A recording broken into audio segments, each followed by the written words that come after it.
is a living history interview with Wally McClure, class of 1990, conducted by Marilyn Summers on August the 2nd. The year is 2017.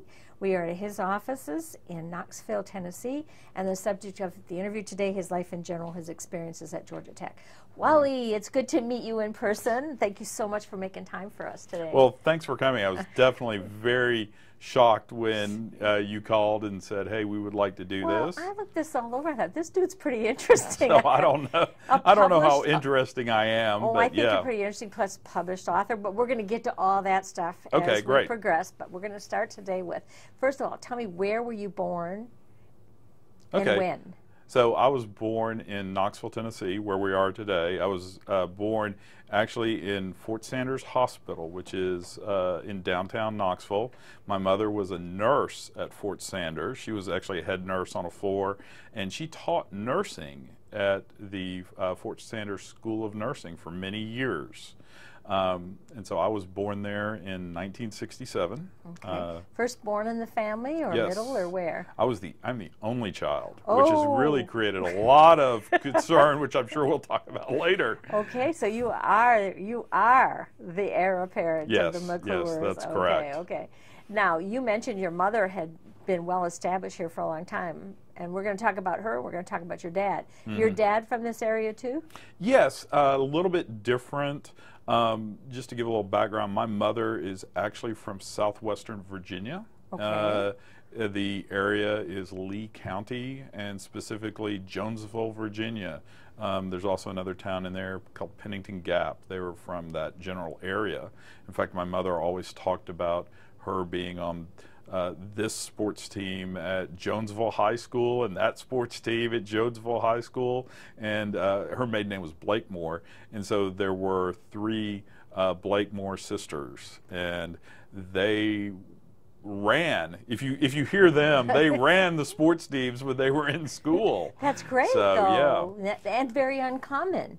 Yeah. You know, to be involved in athletics right. for a female at that time period. I mean, the big thing they did is that's when they had 3-on-3 half-court basketball, and you want to talk about hearing about all the stories there. Oh, but she has stories to tell about yes, that. See, she was yes. That's really a cool thing, because right.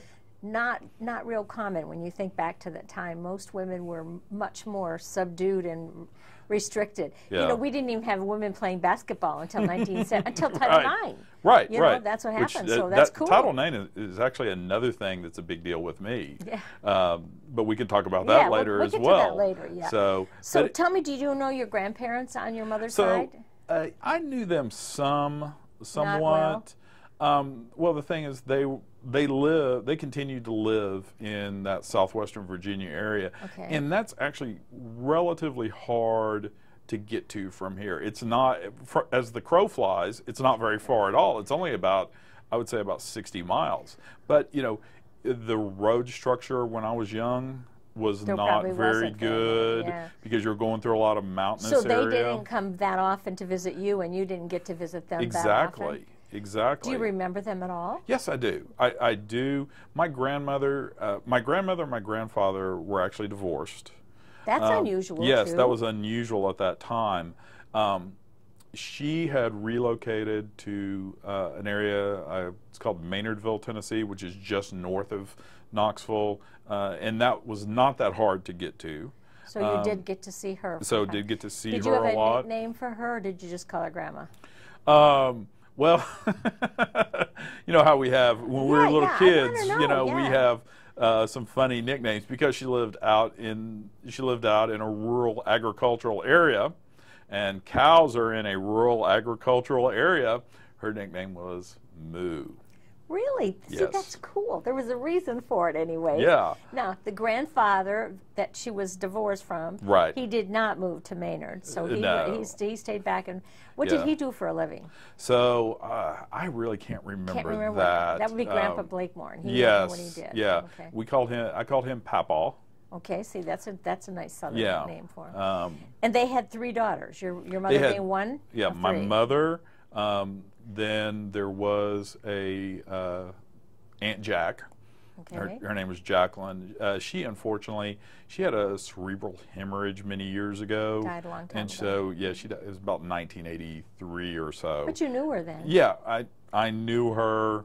You know, I was a kid still. I mean, I was 15 years old when she passed away. So who's the other one? And then the other one is Aunt Ned, Nedline. She has actually just recently moved from Knoxville down to the Atlanta area, because that's where her daughter and her son-in-law and a whole clan of them are at, and she was literally the only one of the clan who wasn't there. So she moved. So she moved down there, and literally that's been within the last month or two. But when you were growing up, she was a part of your family structure, so you did see her then. And so then there were also, my mother had two brothers.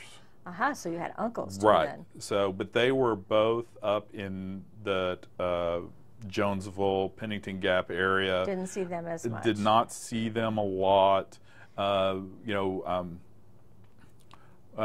we say, people can be a little hard-headed and a little stubborn, and that's a pretty fair trait in our family. Yeah. Okay. Which we'll find out more about later on. So you might not have seen them as much as you could have. Unfortunately, you end up with some traits that aren't so good. Unfortunately, we're not going to talk about those. Well, tell me, how did your mom get to Knoxville? Did she come here to go to school? Yeah, so she went to University of Tennessee, and she was a nurse, and she went through the nursing program there.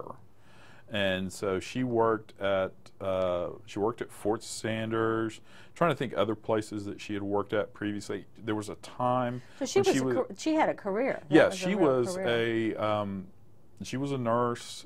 She lived in New York City for a while, she said.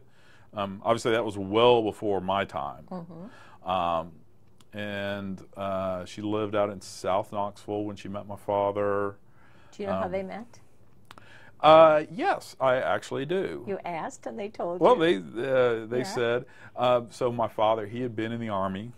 We're going to talk about him a good bit. Okay. Should we talk about him first and then? Yeah, we can. Yeah, let's talk about him first, then we'll talk about how So they met. interestingly enough, so he's a couple of years older than my mother. Born in 1930. And he was born where? He was born, if I remember correctly, he was born here in Knoxville. Okay, so. But trying to think back, there was some Knoxville in it, but there was also a lot of Washington, D.C. in that, because the family did live there for a while. My grandfather worked for the U.S. State Department. He was a lawyer specializing in international contract law. Okay. Do you remember your grandfather? I remember some of him. Did he have a nickname? He was just grandfather. He was grandfather. Because he was much more formal person. He was much older. I think he, going back, I think he lived to be like 96 or 97 years old. And probably still always dressed up. Yes, he did. Every time I remember seeing him, he would be wearing a suit. Was all. Yes, he was. He was programmed that way. Yes, and that's one of the funny things we laugh about my father. My father always has a coat and tie on. Oh, he does. Just like he's just like his dad then. Yeah. Exactly. Yeah. Exactly. What about your grandmother on that side? Interestingly enough, they had also divorced. So that is interesting. Yeah, because that was back when you really didn't do that kind of thing. So did you get to know Grandma McClure at all? Yes. Okay. And so she lived here in Knoxville. Okay, so you saw her more than you saw I saw her a lot. Yeah. We would see her 3 and 4 times a week. Oh, okay. So there was a lot of interaction there. And what did you call her? Was she grandmother then? No. Or did you have a nickname? She was. There was another nickname there, because my father always used to use a term called "Come on, gang, let's go," whenever it was time to leave. So her nickname was Gang. Okay, well that's good. That's kind of a fun one too. So you had Gang and Moo in your life. Yes, exactly. And someday somebody would try and figure out what that is. Exactly. And so now, someone like in 30 years from now will get to know that, yes, we use some strange nicknames. Could be an Asian dish, Gang and Moo. Yes, exactly. Something like that. Who knows? Who knows? Yeah. Now, did your dad have siblings? Was there more than just So, he? Yes, there were. He had 2 brothers. Okay. So that's 2 more uncles in your life. Right.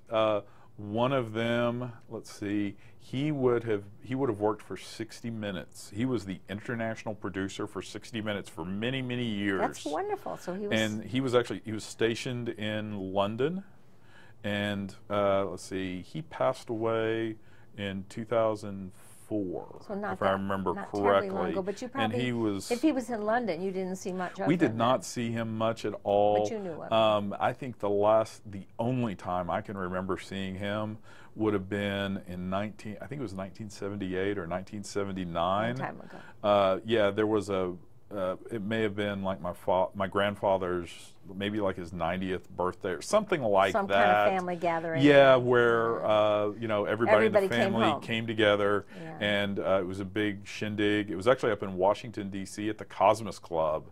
I'm not sure if you remember, if you're familiar with it or not, Yeah. but yeah, my grandfather had been a member there back, you know, when he was there with the State Department.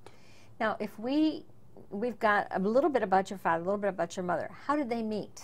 So, interestingly, how they met was my mother had some students who knew my father, and my father being in real estate, and at the time the family owned a shopping center in, well, what was then West Knoxville. I'd call it downtown Knoxville right now, but the family owned a shopping center named Western Plaza, and Western Plaza being not very far from Fort Sanders also. And my father, he's a fairly outgoing person, and so, you know, he gets to meet a lot of people because of his being relatively outgoing. And, you know, those students introduced my father to my mother. That's interesting because Yes. they were students. They were nursing Right. students, right? Yes. My goodness. That's the story that I've always been told. That's an So, unusual story. yeah. Not very many But, people yeah, would say so my that. father, you know, just a little bit more about him. You said he was in the military. Yes. What So branch? just he would have been in the Army. He was in the Transportation Corps.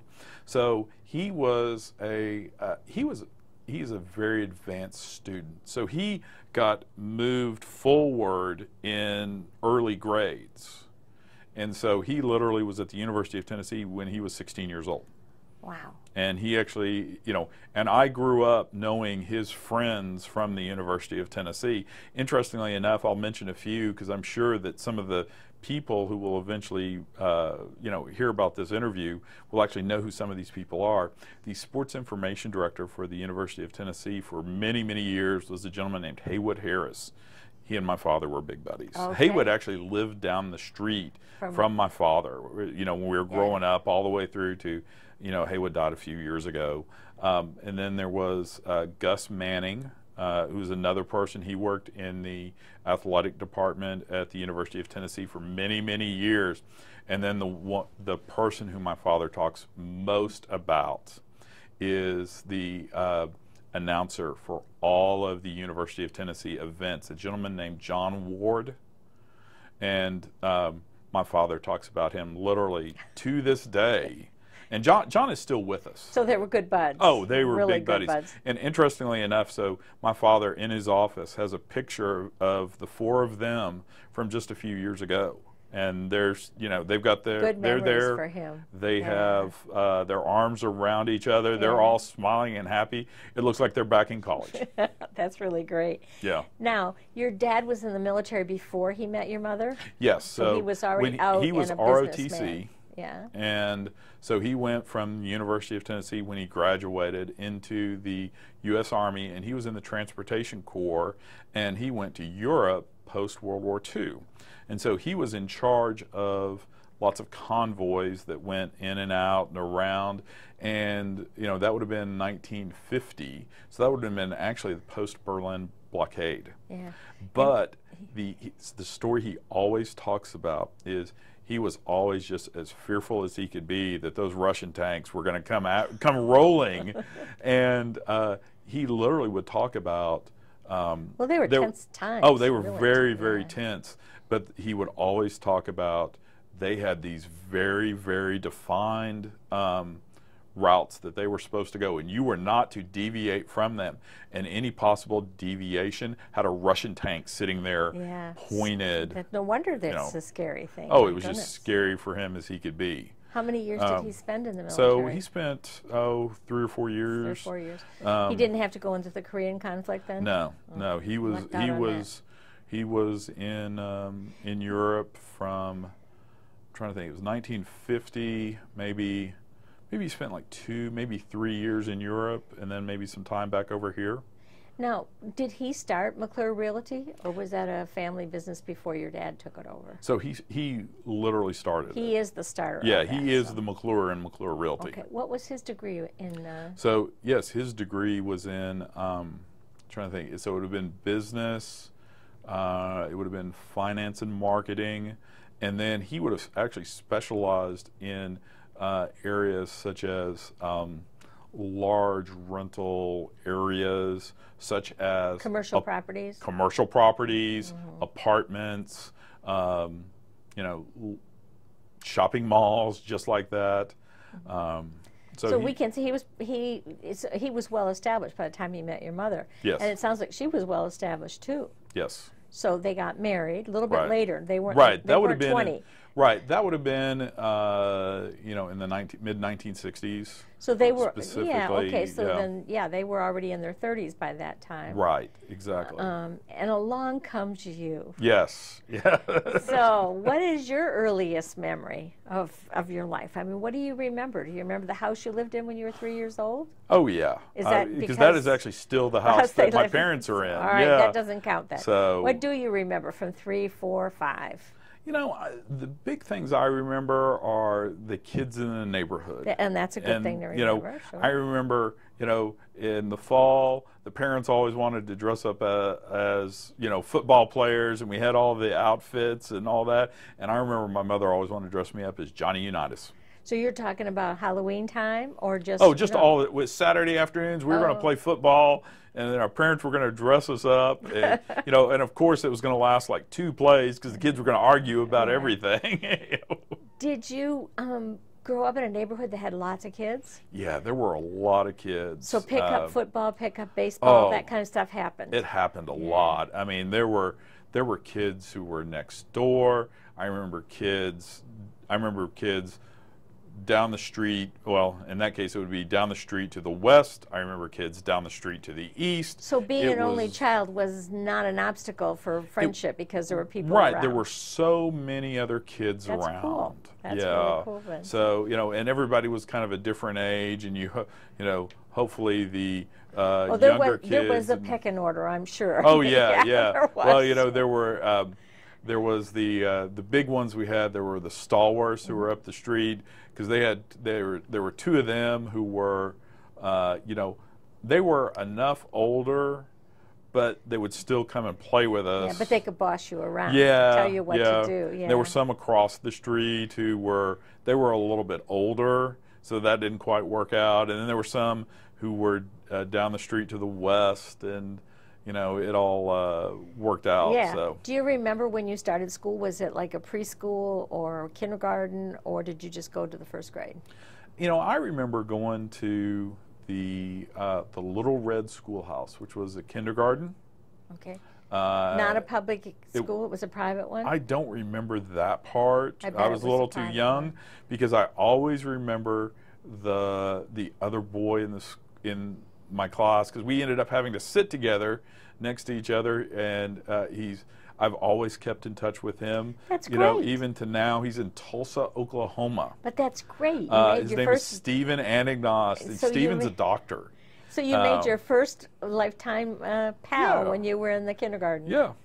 Well, that's really pretty cool. Was it close enough for you to walk to school, or did somebody drive you? It had to be driven, because there was at least one major road between the house and the school, and even then it would have been about 3 miles. What about starting 1st grade then? Where would you have gone to elementary school? So I went to the Little Red Schoolhouse was right next to elementary school. What was the name of And it? so that was West Hills. West Hills. West Hills Elementary School. And of course, you must not have been able to walk there either. Then, Right, so. yeah. School bus or always getting dropped off? Always getting dropped off, and then because both my parents worked, there was a lady who came and picked me up. Because they weren't going to send you home when you were a little kid. Right, Yeah. right. So, and the whole area was called West Hills. So, Did she take you home with her, or did she yeah, take we you went home? to her house. Okay, and then your parents picked you up whoever yeah, could. she was just sweet and nice. Do you remember her name? Yes, I do. Her name was Hazel Blitz. Well, Hazel Blitz is a And memory for you. she had a nickname as well. I bet she did. So, Tell me what it was. Well, she was Mama Hazel. Mama Hazel. Yeah. That's great. And, interestingly enough, she just passed away it's been within the last 10 years. She lived to be almost 100 years old. Oh, wow. I mean, she lived, it seemed like forever. She had a son who was in the military, and he actually, he lived out in Arkansas or Alabama. He lived somewhere else. Yeah. And when she died, they actually brought her back here, and they actually called us let you know. and let us know, and we were there for a graveside service. That's great. Yeah. And and he is a mountain of a man. I mean, she was a big influence huge. on Yeah. you. I mean, she had a good part of bringing you up. So Yeah. now, so when we think about when you were in elementary school, was it a tradition to dress up on Halloween and go out? Did you have Christmas with family, Thanksgiving? How did your family handle the holidays? What were they like? I tell you, that is a long time ago. Well, let's think some about of the Christmas. things that I Did Santa Claus come to your house? Could you rely on it no matter what? Oh yeah. There was always Santa Claus. Oh yeah, there was always, and other things that I remember. There was always something that would happen the day before Thanksgiving, and I don't really. It was never, it wasn't necessarily fun times or anything special like that. But for some reason, there was always something happening. And I remember coming home one time, and like half the trees in the yard were chopped down. I was like, what? What happened? But it was always the family got together, and the family worked on some kind of project somewhere. Oh, so you mean family like aunts and uncles and in-laws and stuff? Yeah. I remember the trees specific, because at the time, we had this really huge cherry tree in the front yard. I think it was a cherry tree, because I was like 6 years old.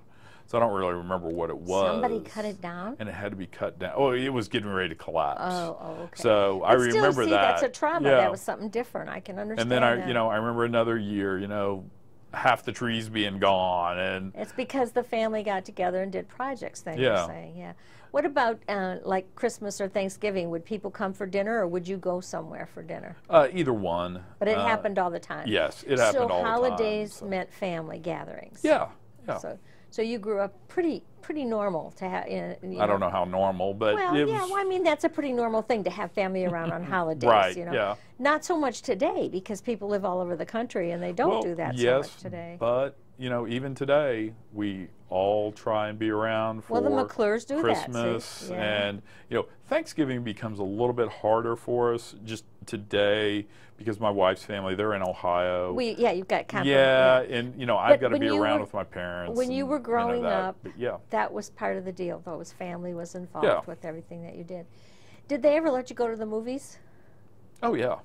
Do you remember Oh, going to yeah. the movies when you were a kid? Oh yeah, I remember that. One of the best babysitters in the whole of America. Yeah. Yeah. I remember going to see Herbie, the little Volkswagen that would run yeah, around. the I remember car, going to see it. yeah. I loved that. Yeah, of course you would. There was some other Disney movies. Oh, Disney was I a big part of your remember growing it. Oh, up, it was a big deal. Yeah.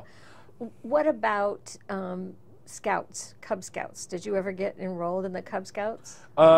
Tried to do the Cub Scouts, but we weren't very good with that. But the Boy Scouts Took a little better? Yeah, that one worked a little better. And interestingly, I do have my Eagle Scout.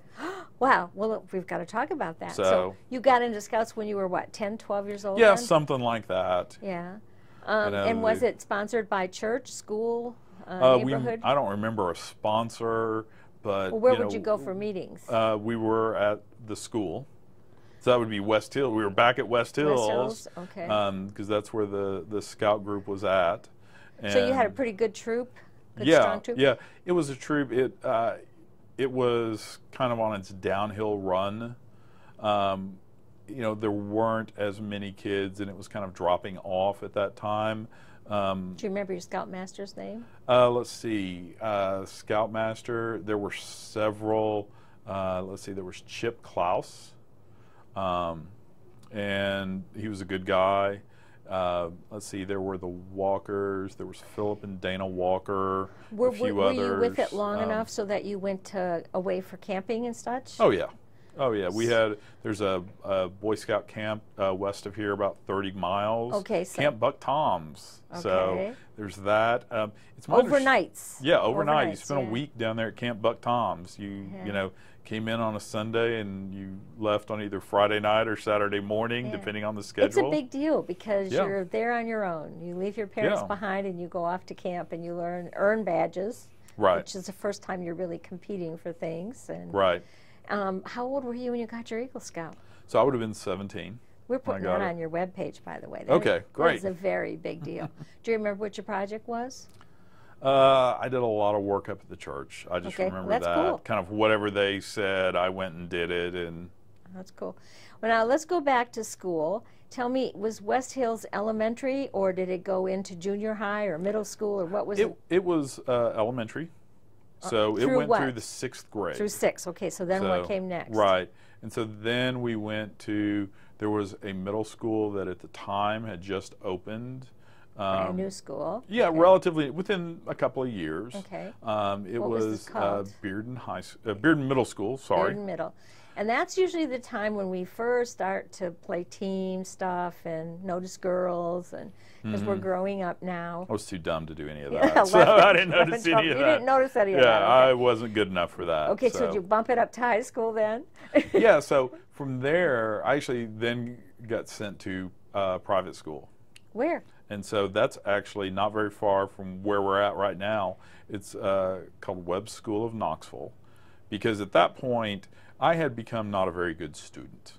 And that actually... Because you didn't choose to be a very interested exactly, student. Yeah. because see, when I'd been in elementary school, you know, I had Mama Hazel and I had my mother all over me about things, you know, and so I was studying and doing all that, but I was not so much. Okay, so your dad not so much. Did his intervention thing and decided you need to go to a private school. Yeah. Was it a boarding school? No. Day school. Yes.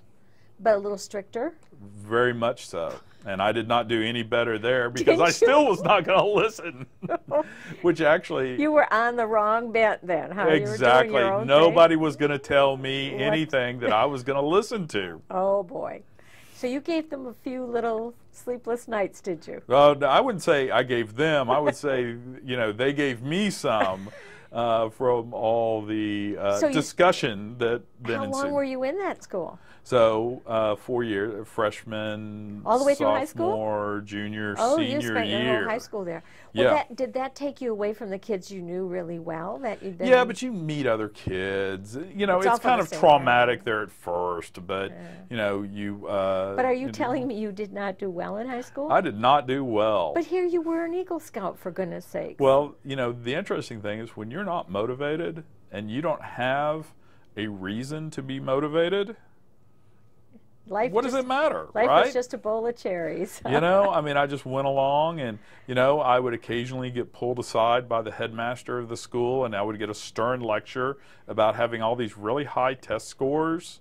And I was just barely I was just barely getting across that finish line. You were what we called the classic underachiever, right? Yes, I was. In fact, in the early 1980s, there was a movie called War Games.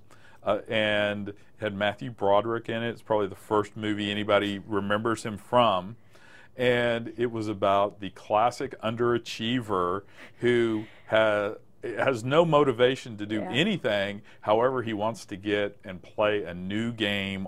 And so he starts calling and trying to find all these game companies and accidentally plugs into NORAD. Okay. I did not see that movie. And when that movie went off, all of a sudden, you know, I don't even remember what the name of the kid was who was in it. Everybody started calling me his name. Because you could have been the star of that movie. I was literally, that was me. I had from friends Wally who said to somebody. Oh, yeah, they recognized it immediately. They were like, this is him. Did they have organized sports in that school, in the private school? Yeah, I was no good. I was. Did you try? Horrible. Once again, unmotivated. Okay, no reason to go out and knock yourself over. Exactly. So the only thing that you were sticking to was the Scouts then. So they were really a good thing for you. Thank God you had one it was. thing. Yeah. And I was very motivated to do it. Yeah. Well, as motivated as anybody who's that age can actually be. Yeah. So. So here you are going through, which no doubt costs more money, private school. Oh yeah. Oh yeah. And you're doing great on the test. And there's a singular moment at high school that I have to mention. Oh, please. So, I had an English teacher, and his name was Cornelius McMahon. Wait, a classic English teacher's name, in fact. And I can almost see him. You can almost see him. Yeah. Just imagine what he is. And you must have frustrated the hell out of him, right? Yes. He knew you had it in you, and you didn't cough it up. Oh, yeah. And he was going to, teachers have a way of paying the students back, okay? And he got on my case one time in class, and I was skating by at that point. I was getting that C and just moving on. Yeah. And he got on my case, and he just went on and on and on in front of everybody in the class. Oh, he humiliated you. Oh, yes. And I looked at him, and I said, Mr. McMahon, under careful and due consideration, I have come to the conclusion you are a total, and I'll let you fill in that term. No. Okay? You remember doing this? Oh, yes, because that is actually a very singular moment in my life. Okay? And of course he says, McClure, you are going to get it. And at that point I am requested to go to, the headmaster, the dean of students or whatever, And of course at private school you have to work off your demerits, okay? Which you got a load of them. Oh, I did get a load of them. And I also proceeded to then be failed at English class as a junior.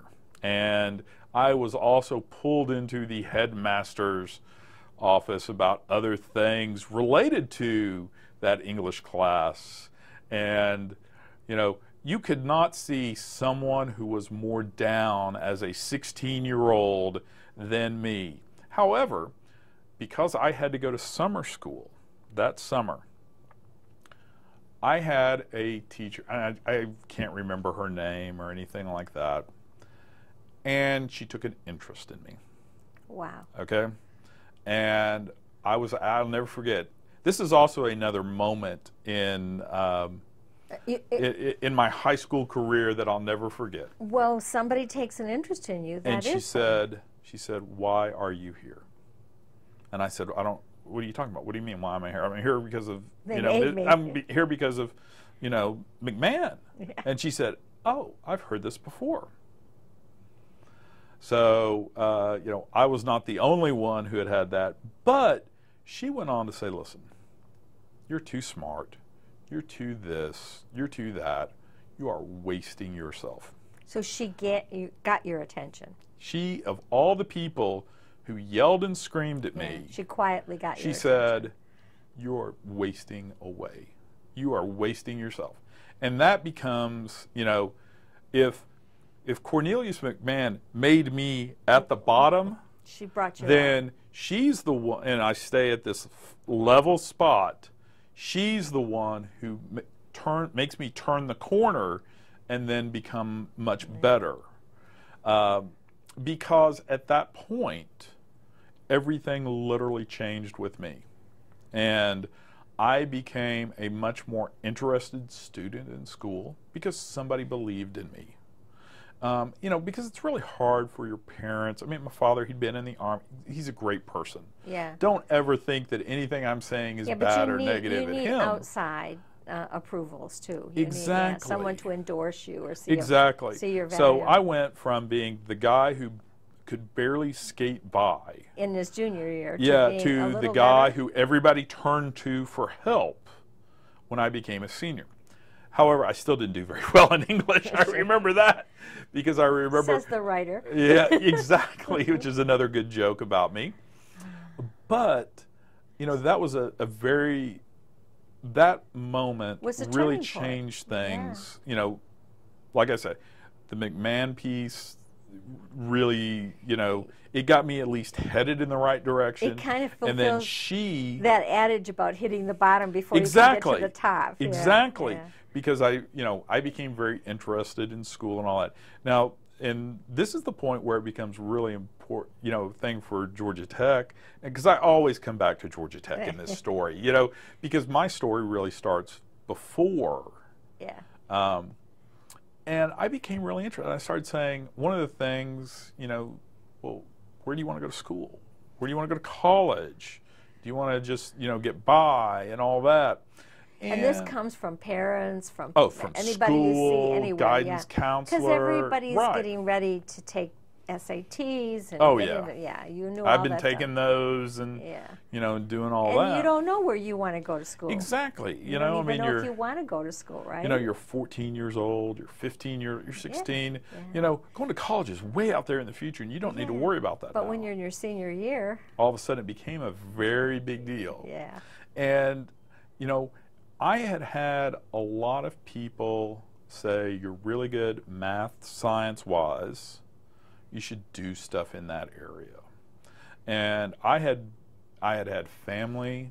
Now, this was distant family that had gone to Georgia Tech.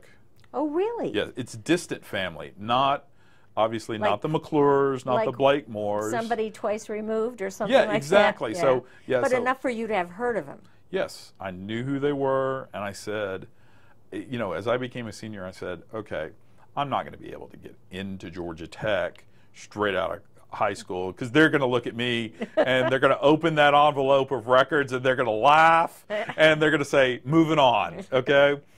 And, but I said, that's where I want to be, you know, because I think that's the right thing for me. It's not too far. It's something different. And I started actually at that point putting together a plan to say, how am I going to get into Georgia Tech? That's cool. You were 18 literally, years old and you're I was putting in a high plan school, together. 17. Yeah. I said, I can't get there. How can I get there? So you had to map it out. Exactly. And that's basically, that's how I ended up at Roane State Community College. Because you know, I it's studied like heck. A local school to show you can get X number of credits and get good grades. Exactly. And that's that's what they recommend that people do, of course. Right. You know, is to do that. Now, there was never a question of your parents supporting you to go to college. Right, that's correct. I was always going to go to social college. worry of your family. Yeah, you know, I had to do that. You were going to go to college, okay? Right. And your parents had gone to local schools. Right, they had gone to Old Knoxville High School for my father, my mother, Jonesville High School in Virginia. So did they say you could go to any school you want to, Wally? No. They did. There was no guidance on that one. Thought you should probably go to UT. Yes, that was a big push. But you chose Roane instead because you knew that would get you going to get some good credits. That was a better place for me. It was a day school, so you lived home while you did that? Exactly. I would drive there. It's about 30 miles away. Oh, it's pretty far then. Yeah, so, it was never really a big deal to me. Not a big deal, but still an effort. Yeah. You have to make an effort to do that. Right. And you made that effort. Yep. You were a good student? Yes, I was a great student. You went in and took all the core classes, the things that anybody would take when they went in. And you took it seriously. I took it very ultra seriously. So when and you I have came some home, funny you studied? stories. Absolutely. I had a schedule. Did anybody you know go to school there, or were you the Lone Ranger when you got there? I didn't know as far anybody. As your group? I didn't know anybody. So this is something you chose to do. That's pretty admirable, I think. That takes a lot of guts to do that instead of doing what everybody else is doing. And that isn't a school that has football and rah-rah and all that kind of stuff. Right, It's a community college where you get your foundation. Right. I mean, in the interest, the perception of people who don't go to who go to a community college is, Well, they're not smart. They can't do this. And I want to say Oh, no, that it's is the other way entirely, around. you know, inaccurate. I mean, the kids, it ended up, I met a bunch of kids and, you know, we all worked on the same stuff and all this. You And did it was well. far more advanced than what I had ever gone through at Webb. I'm an advocate for community And I'm a college. huge fan Yeah, of me them. too. You know, interesting side story. There's a community college here in town called Pellissippi State Technical Community College, and I'm actually on the board of trustees there. I'm a huge fan of those types of schools. Technical school. Yeah. I always say that you go to community college to prove how smart you are. Mm-hmm. And I often recommend that kids stay long enough to get an associate degree, so you walk Right. away with something, you know. And then you can go anywhere, because Mm-hmm. the first few years you're going to all take the same thing anyways. Exactly. And you might as well. There's not really a whole lot of Yeah, difference and you between might- English at XYZ and English You at... need the maturity Yeah. factor, and that takes a little longer. And that was sometime. something I knew I needed. Yes, you did learn that, though. Yeah. That's pretty cool that you did. Did you ever hold a job when you were growing up? Did your folks ever give you a... I would try to do some like, work did you for cut- my father for like the, you know, the odds and ends stuff. Well, I mean, did you cut the grass at home? I tried to do it. I got yelled at more than anything else. More than Yes, that? 'cause I wouldn't Okay. get it. But I mean, did you have a set of chores you had to do every week, or get an allowance for doing something? I was supposed to do things. I didn't really do. You them blew very them well. off. Yeah, You blew 'em off. that's You got probably away the best with way. it. Yeah, I got So- away with it because I was the only child. And did you ever have a paper route, or work in a grocery store, or do anything like that? Not really. No? How about once you went off to college? So Was yeah, your job then just to go to college, or did you? yeah, work that's the part-time way job I then? considered it. You know, I had a singular focus when I was at Roane State, and I had a schedule too. And that schedule was I was going to go to class, and most of the classes were from 8 a.m. to noon. I remember I had a 1 to 4 o'clock physics lab on Wednesdays. So I would, obviously that was then an all-day Yeah. thing down there. But my schedule was, last class was usually over at 12 noon. I'd get back in my vehicle, I would drive back home, I would get something to eat, I would go to the gym, and I would work out really hard. It doesn't show it today at 50 years old, but at, you know, You when were I in was tip-top 18, shape, when I yeah. was 18 or 19, you know, the funny thing is my wife, my son has done almost the exact same thing physically as I have, and he has physically progressed the exact same way. And once he got out of high school, all he wanted to do was go spend a lot of time in the gym. Just like you did. Yeah, because, you know, I mean, you know, we all start out, he and I start out as we get a little bit older into middle school, we're overweight, we're this, we're that. And, you know, then the hormones kick in, we become, you know, a little thinner, a little So this, a you turned little into that. a gym rat, huh? And yeah, and then you go to the gym and you magnify it. Yeah. So You'd go work out in the gym and then come home and do your homework. and I would study and be into everything. I would read stuff backwards and forwards. And So you learned time management. yeah, Everything had its place, and that's the secret to success, is Mm-hmm. time management, to always be on top of what you have to accomplish. right. Were your parents understanding once they saw how much you were achieving there? No. No, they still weren't happy with you. huh? Exactly. Well, sometimes that happens with parents. You never can tell. You never Yeah. can tell. So, but meanwhile, I'm backing up here. They had to be proud of you when you got your Eagle Scout. Oh yeah. I mean, that's a really big deal Oh, to yeah. get an Eagle Scout. Something I didn't ask you when we were talking earlier, how long were both sides of your family in this country? Long, long, long time? Do the McClures and the Blakemores go back a long way? Yeah. Generations, Yeah. as far as you know? Yeah. I mean, we've got pictures back at my parents' house. We've got pictures of, let's see, it would be my father's grandfather, and he did a lot with the railroads, and did a lot up in the Smoky Mountain area, which is a Yeah. region here in East Tennessee, specifically Townsend. And then, if I remember right, his father, interestingly enough, the way the McClures seem to do things is they alternate generations between kind of the big hard workers and the academic side. So you've had academics in your background. Yeah, so it's just something that I've noticed. You probably could be sons of the American Revolution. Your dad, you? Yes, my grandmother gang would have been, she was the daughters of the American Revolution, daughters of the Confederacy, yeah. all that. Yeah, so they were probably in this country for 300 or 400 years. Yeah, they've been a long McClure time. sounds like a Scottish name to Yes. me, so it would have come, there is a clan Right. led from McClure.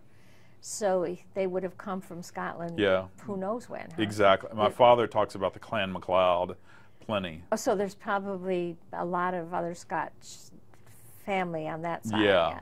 And Blakemore sounds very English to me. Yes. In fact, my mother we actually, I can remember going to England and Europe when I was young. Oh, you didn't mention that. Wow, Yeah. that's a big well, deal. sorry. They took you on tours. Oh, yeah. And, there was I think there's the Moors area, or the Blackmoors area of England. I'm not really 100%, I don't remember 100% of all this, but my mother would always say that that's where the Blakemores come from. Yeah. The Moors, the Blackmore area. Yeah, that's possible. Yes, So, and I'll bet you that was back 300 or 400 years too. Yeah. If you looked into it, you probably could apply and become, a son of the American Revolution, a son of the Confederacy. Yes. Should you be interested in that? The only reason that's on my mind is because I recently was doing research on George Griffin, who you know from Georgia Tech, the long-loved dean. Right. And he had signed up after he retired. The first time after he retired, he never really went away, but Right. He went and signed up to be a son of the Revolution and son of the Confederacy because he had done some research.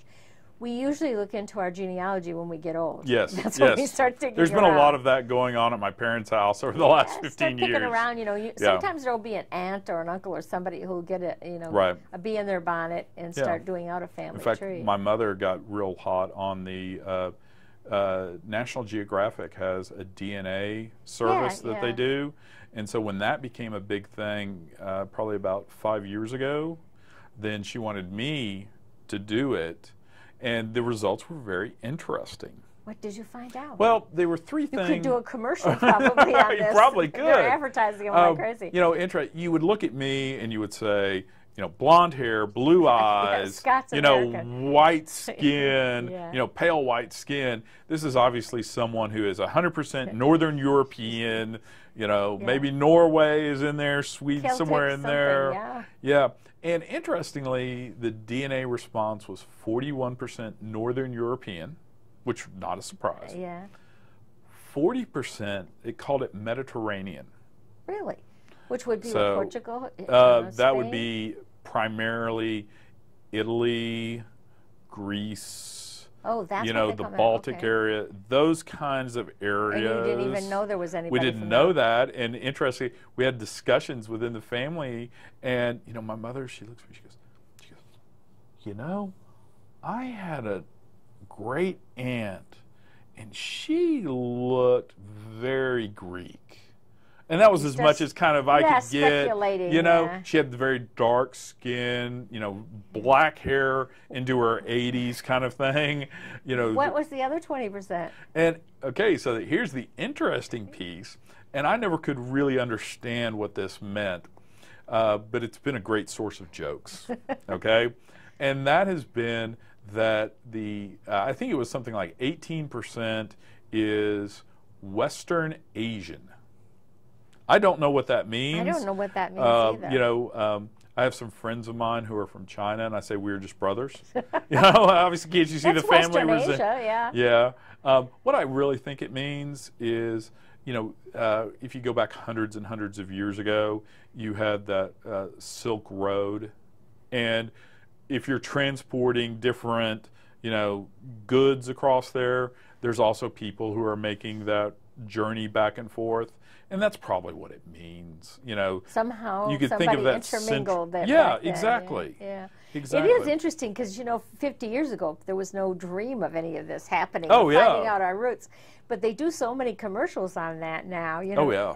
I'm this and I'm that. It was such a surprise. Yes, yes. So, And National Geographic has, hours and hours of shows from the gentleman, he's from Stanford, who actually went and discovered this, that you could go into somebody's DNA and actually figure out, here's the lineage across the world. Where was their family, at a certain time? Not obviously a certain year. Yeah, but he can era, at an era. It was a Georgia Tech man that discovered the helix so that we could do the DNA studies. So there you go, another Georgia Tech. Yeah, exactly, exactly. During the time you were at Roane, Roane State, that's how we refer to Roane State Community College, you kept your eye on the prize that it was going to be all the time to go to Georgia Tech. There was all the time. The eye was always on that prize. Had you ever been to Georgia Tech?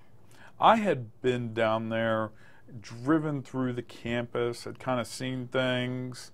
So you knew what it I knew looked where like. it was. Yeah. I knew it was in downtown Atlanta. Yeah. I knew it was on North Avenue. I knew, at the time, I knew the Techwood housing projects were across the street. Yeah. My father and my mother were just like, we can never do this. We could never do it. You can never do this. And I was like, are you kidding me? Can do well, you came. What year was it when you finally? First of all, you waited until you finished 2 full years, right? Yeah.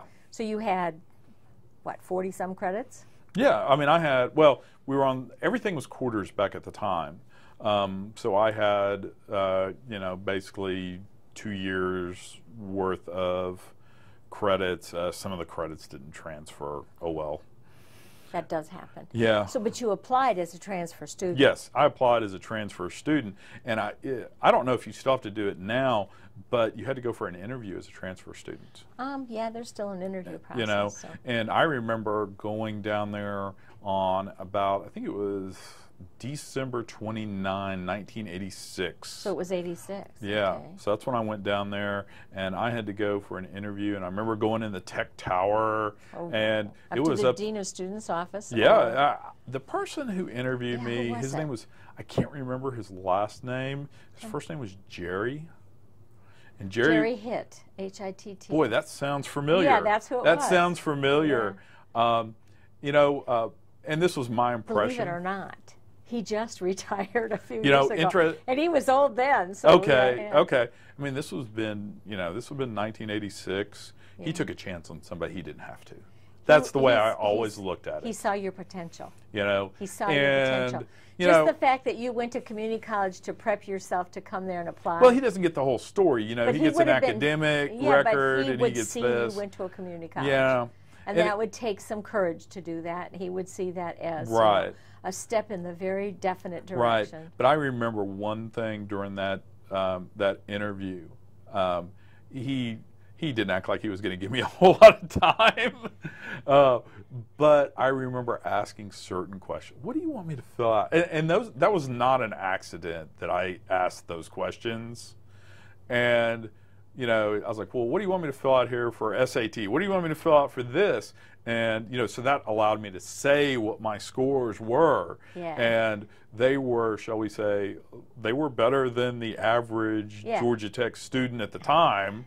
And so I noticed his ears kind of perked up at that point. Because he would, of course, recognize that immediately. Yeah, and then he starts to see, okay, these other grades, okay, I'm kind of getting some pieces here. Yeah. I think I'm kind of understanding a little bit more because, his first thing is to look at a high school transcript and go, I'm not letting this guy in.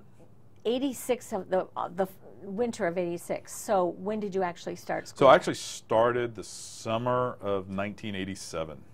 So that's because you finished up where you were at Roane? Yeah, and I wanted to finish the whole 2 years. Well, yeah, but my thing, and I wanted to come that summer quarter of 1987 because I didn't want to have to go through potentially 10 more weeks of people from my family needling me. Oh, you so were ready. I was done, and I was ready to go. Actually, summer's a great time to start school too because there's less people around. You can find out where the buildings are. You know what's going on. You make some buddies so that you're not going to be alone when the maddening crowd shows up. Right, exactly. And that was a very, very interesting time because as it happened, the president at Georgia Tech had passed away, Joe Mm-hmm. Pettit, and we had a new president coming in. He was inaugurated in the Mm-hmm. fall of 1987. His Trying to name was remember. John Patrick Creasine. Creasine. Yes, yes, I remember that part. And Yeah. as it turned out, with the eye of history looking back, he was very controversial. Yes. So you were there at a very, very controversial time. He was a what we call a change maker, a big picture guy. Take a Yes. step back and say, Yeah. and very interested in technology. Mm-hmm. You know, if this is a technical institution, you know, we need to put more emphasis on computing.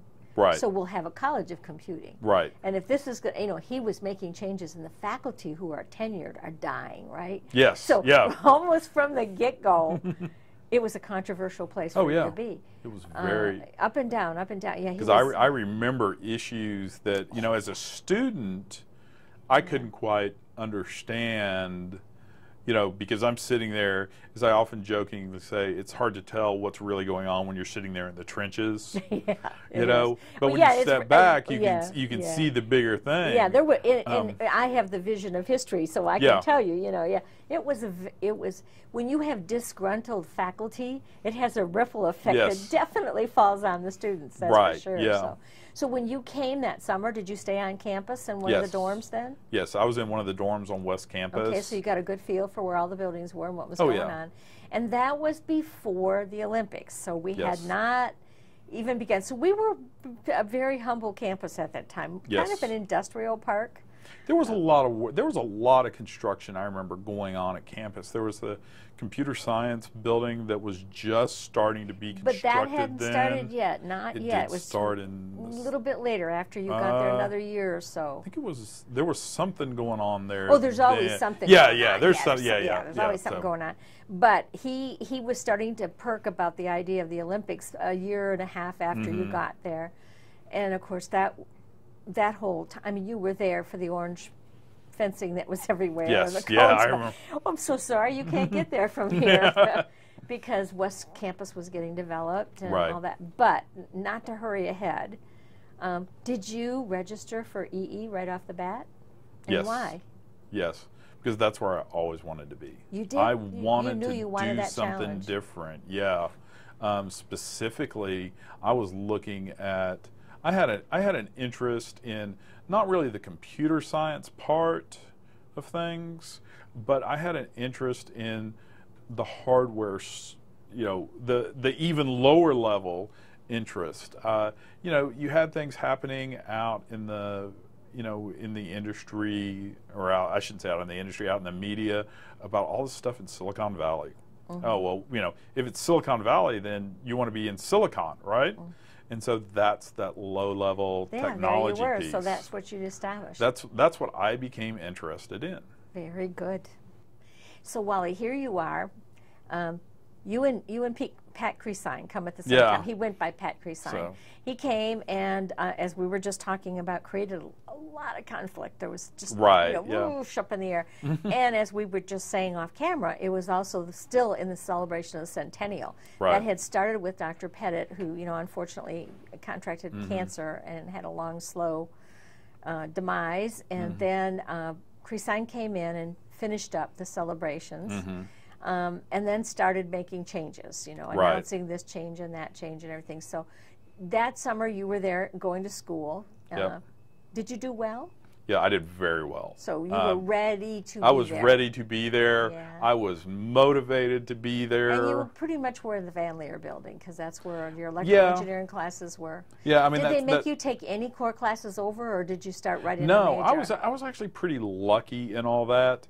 I always like to tell this one funny side. Another funny side story of mine is because when I was in high school, I took advanced placement chemistry. I scored scored 1 to 5 or something like that. I remember getting a 4 on the advanced placement, and I remember that Jerry, when I'd gone for the interview, had said, "Hey, I love everything, blah blah blah.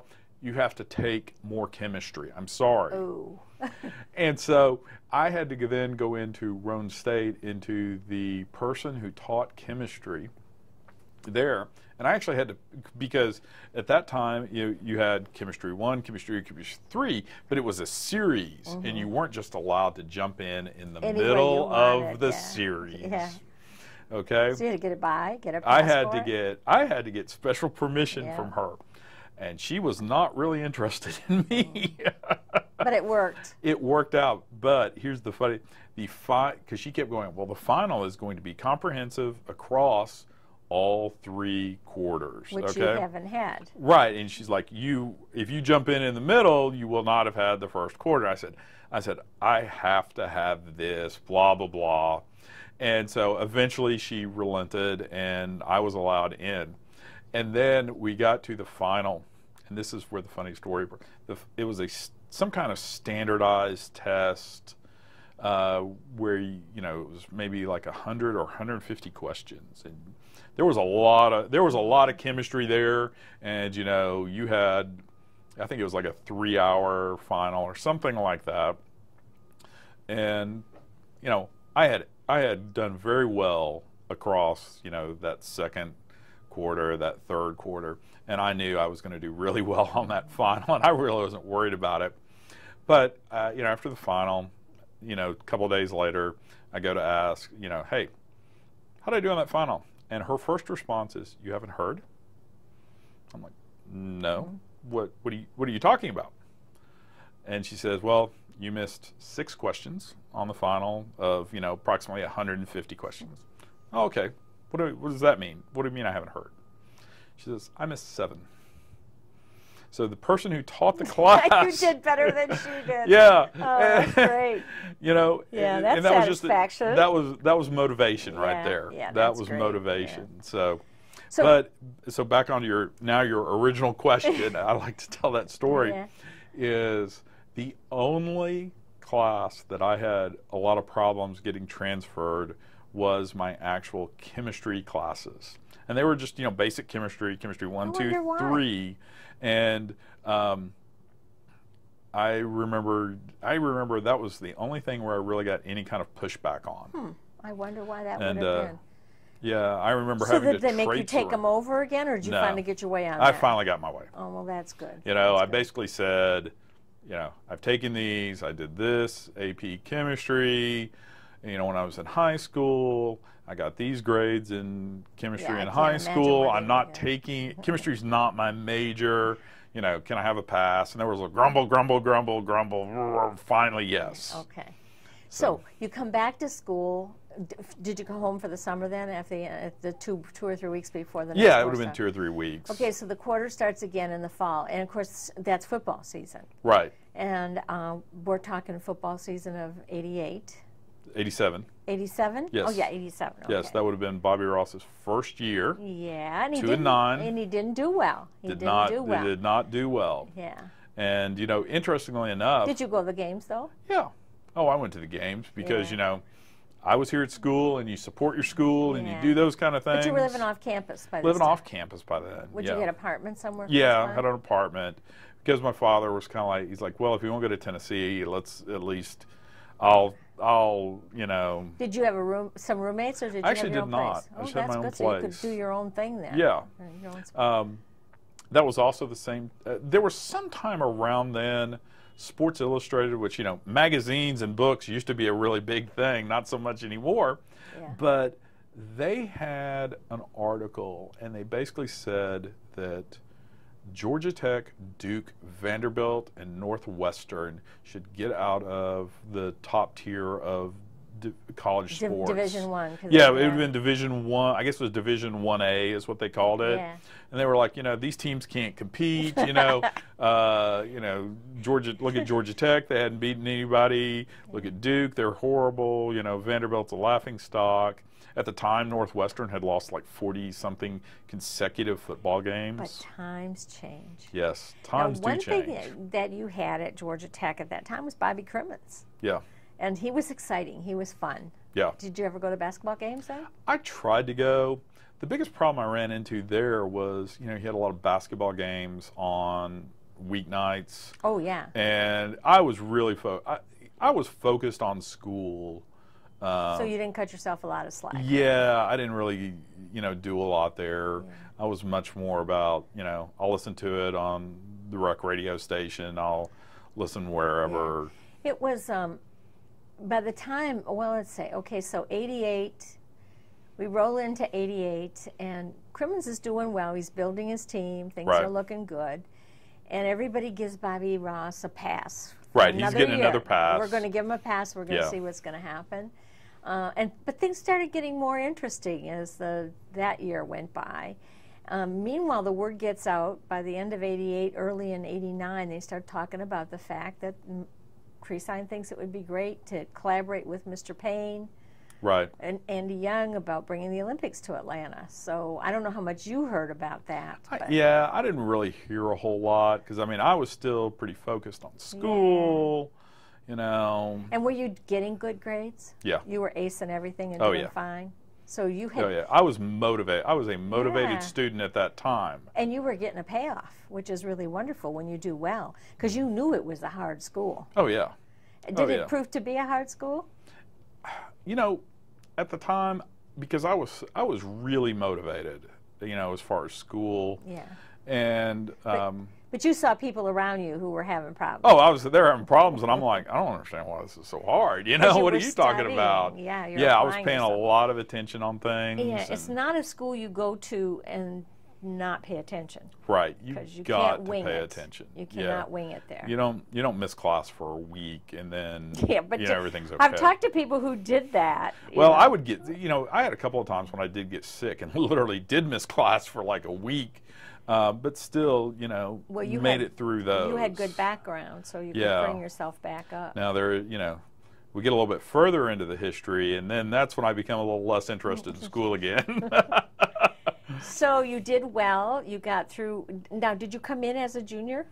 Effectively, yeah. A third year? Yeah, okay. Effectively. So not 100%. Okay, 1 foot?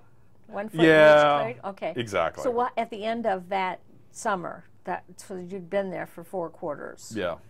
How were you doing? I was doing fine. I had a... Dean's List? Yeah, oh yeah, all the time. No problem at all. So here you are. As we were saying, it's a hectic time. The things were starting to change. You were focused on academics. I was very focused there. Did you have good people in the EE labs? Yeah. I feel like you were getting good hands-ons? Yeah, there was some good stuff happening there. Interestingly enough, I don't know where the campus mailboxes are anymore. They float about. They float about, yeah. Well, I remember one day, because I was always religious about going to check my campus mailbox every couple of days. Were you good about writing to your parents? Not so good there. Not so good there. But I was, because I always wanted to know, hey, is there something that comes in the mail that I need to pay attention to? Something like that. Okay, so you went to look for the mailbox? Yeah, and there was a little mailer that had gone out to all the electrical engineering students about some potential projects that were happening. And I looked through it, and I saw one that was really interesting to me. And that was because this also flows into some of the things that Dr. Creasine had done. He had been on the board of Next Computer. Oh, yes, I don't know if you remember Next Computer. Oh, of course. He had one on his desk. Yes. Which was and there were several a sight to behold. Yeah, there were several that were in the electrical engineering department in a couple of different labs. And one of those items for the projects was a thing where there's a mathematical programming language that's called Mathematica. I don't know if you've ever heard of it. I'm sure some people have. And it was a new kind of concept. It was symbolic mathematical language, and I looked at, there was a project with its name on it and some other things, and said, if you're interested, see Dr. Jim McClellan in the electrical engineering department. And so I go up, knock on the door, Dr. McClellan, I'm interested in this. I literally was like, I have no idea what I would be doing, but this sounds kind of interesting, and I'd like to try some of this stuff out. And as he said, he chose me because no one else applied. You know? So you were the So that Lone was Ranger I, on that I one, was huh? the only one. Wow, that's a great And opportunity. yeah, I got to work with a great guy. He was a graduate student. He was probably 3 or 4 years older than me. His name was Brian. I think his last name was Evans, if I remember correctly. He's a PhD student. I think last time I checked on him, he was actually a student. I'm sorry, not a student. He's a professor at the University of Texas in Austin. So I actually have tried to keep track of That's some great. of these people. And so this was a research project. This was a research project. A real one. Yeah, you know, how could you basically do some, you know, symbolic mathematical operations? It was really, it was kind of this new idea. And you were using the Next computers? We were using the Next computers. The administrator of the lab didn't really like me because at the time the Next computers could lock up. And, you know, That happened. yeah, you know, and it's 9:30, 10 o'clock, something like that. Nobody's around, and you're like, you know, nothing's happening here, because they didn't even have hard drives. The ones we had the writable CDs, and they would just spin, and we know how slow CDs are compared to everything else. And, you know, it would just seem to take forever for something, and so I would just I'd turn it off and turn it back on, and 10 or 15 minutes later it would finally come back up. And I would get you had an email at the time. We'd get these little messages, and I would occasionally get a message from whoever the administrator was. Do not hard reboot the Next computers, please. And I got 3 or 4 of those, and finally I said, the last one was, if you do this one more time, we will take your computing privileges away. At which point I then said, well, I guess need to go talk to him. And I said, in a very nice voice, hey, I understand your position. What would you like me to do when it locks up? Did they have a solution? The solution was to turn it off and turn it back on. Just what I'd been doing. There you go.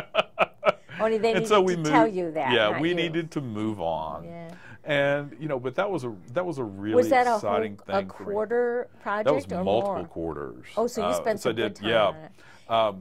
And were you able to prove that it could be used? Yeah, well, I was just basically, at the time I didn't quite understand all the pieces, but I did learn a lot.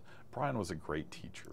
And what was the end result of all that? I mean, the end result out of all that, application for it is the word I'm looking for. The end result out of all that became what I guess would now be called an open source library for Mathematica to do digital signal processing operations. So it was a big important part of moving technology forward? Yeah. So, you know, I have always, appreciated the fact that, because Dr. McClellan, not only was he the guy who was the sponsor, he's the professor who's the sponsor, he's a professor at Georgia Tech, which is a big deal. He was also, there's a famous algorithm in signal processing. It's called the Parks-McClellan algorithm. He is McClellan. After him. He is McClellan. Yeah. So you had a great deal of respect for him, obviously. Yes, and I had a great deal of respect for Brian. You know, as much respect as somebody who's 20, 21 years old can have. But now in hindsight, you see the value of them. In hindsight, I'm like, I would do anything if I were to get a call from Brian. He'd say, "Hey, I haven't talked to you in 30 years." I'd be like, "What can I do for you? What can I do for you?" Yeah, because you appreciate it now. Exactly, a lot more. And it does take a time. I'll be honest, towards the end of that project, I kind of fell across the finish line. Not really finishing real strong there. But did it end up being all the way through your senior year? Yeah. Oh, so it did last for a few years then. Yeah, just so for it lasted. Months. Yeah. Yeah. What a great opportunity for you, though. Yeah. It sounds like it really was. And, you can go out and Google, and you can go out and do a look for Mathematica paper symbolic signal processing. And there it is. And, you will find my name out there. I'm at the end because I'm the least important, but, hey, we understand where we exist in life. What was going on at Tech was, by '89, early in '89, there was no doubt we were bidding for the Olympics. Mm-hmm. And there were all kind of groups on campus that were recruiting students to help do this and do that and greet the IOC members, and all kinds of stuff was happening. Were you aware of any of that at all? Were you paying any attention? I was aware of it. I wasn't involved in that because just that you were aware of it. Yeah. In the fall, we went to the Sweet 16. Yep. I mean, was the best athletic year Georgia Tech ever had was 90 and 91. Right. Yeah. You were gone by 91 for the Citrus Bowl. Right. Well, no, not really, No? because I went to graduate school That's at right. Georgia That's Tech. right. Yeah. Tell me how you made up your mind to do that. Well, my mother had a master's degree. My father had a master's degree.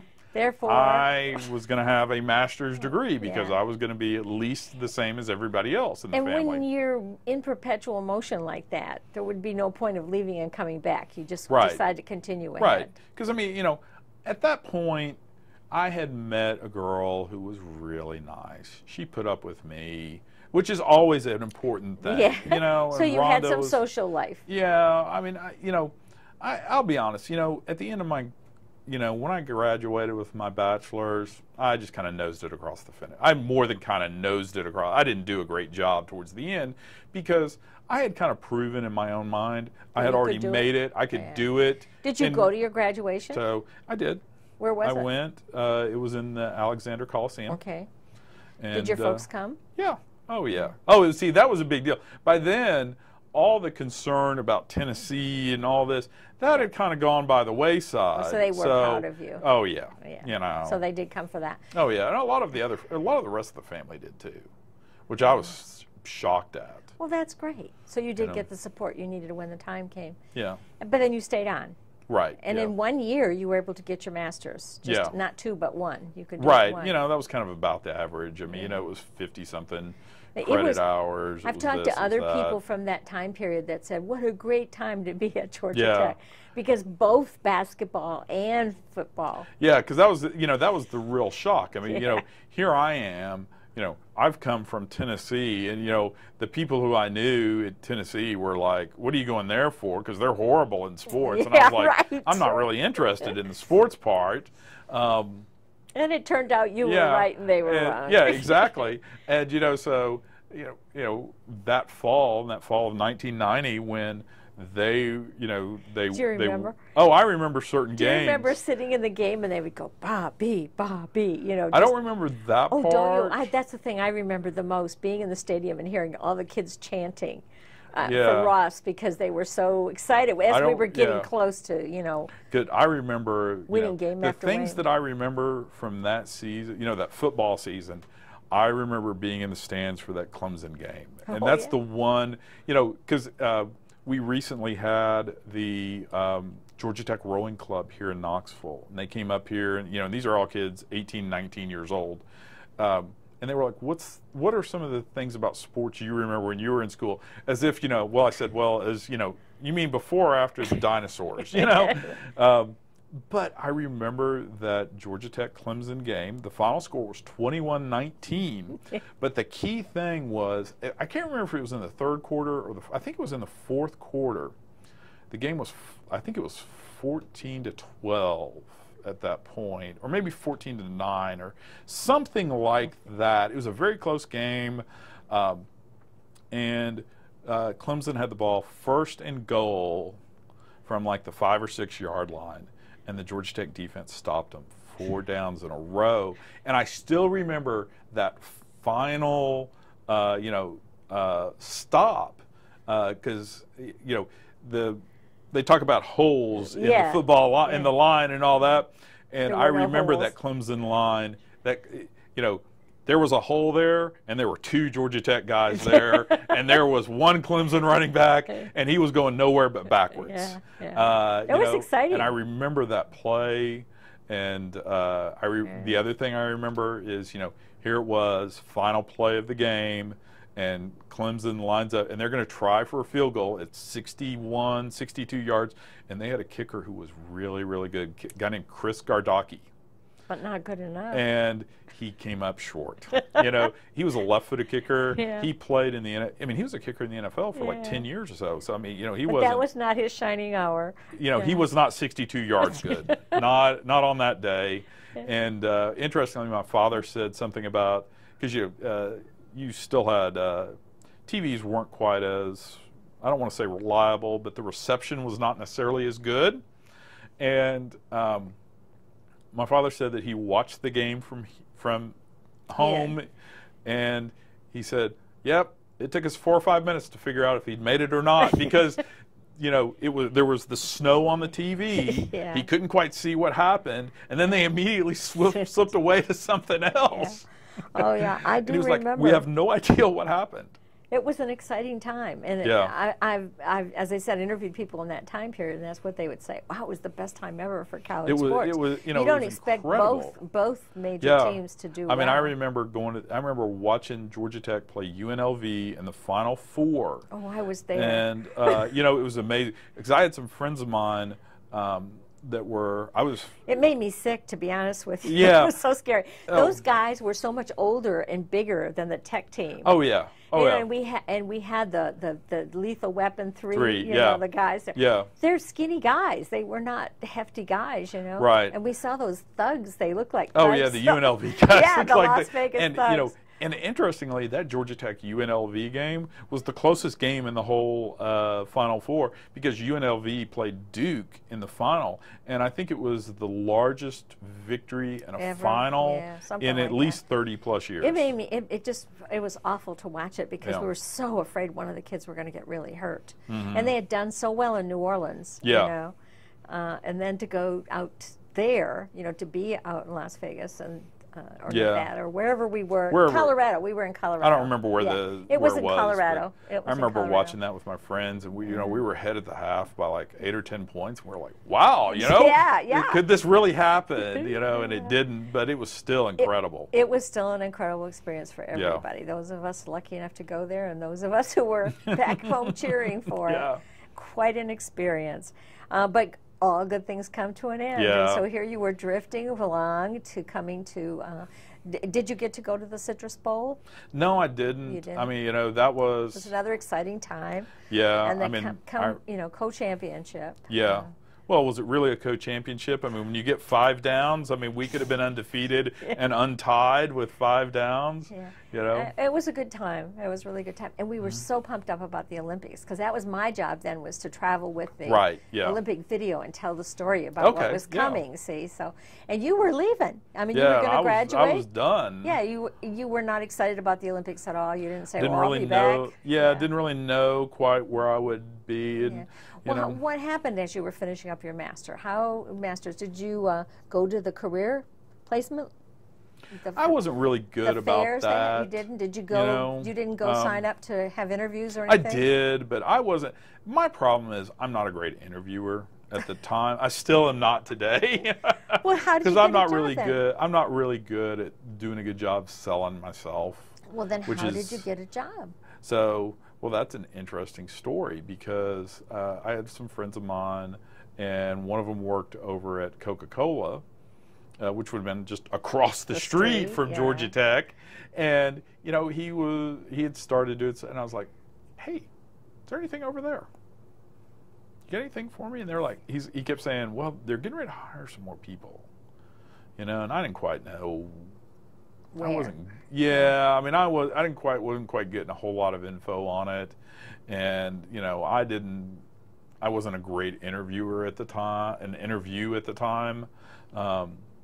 And I wasn't really necessarily comfortable. You had 2 degrees. So Two yeah, degrees from Tech. yeah. So how did you get the job? It ended up that, well, I had the degrees from Tech. I knew enough about what was going on. What were you hired for? So an they engineering had, position. Yeah, well, they had a very small project going on there that was about what was it? They called it workstation standardization, and so you know we would go out and basically it was a glorified technical support job, is what it really was. But they hired you as an engineer. Yeah. So And that was your first official job, though. That was the first thing, you know, I got paid for. I mean, and had that's to a show high-profile company. So yeah, So it's not a bad start. right. And you were there for 4 or 5 years. Yeah, and you know, after about, I wasn't quite there a year, and the guy who I worked for at the time, he was like, you know, at the time I didn't quite understand what he was talking about.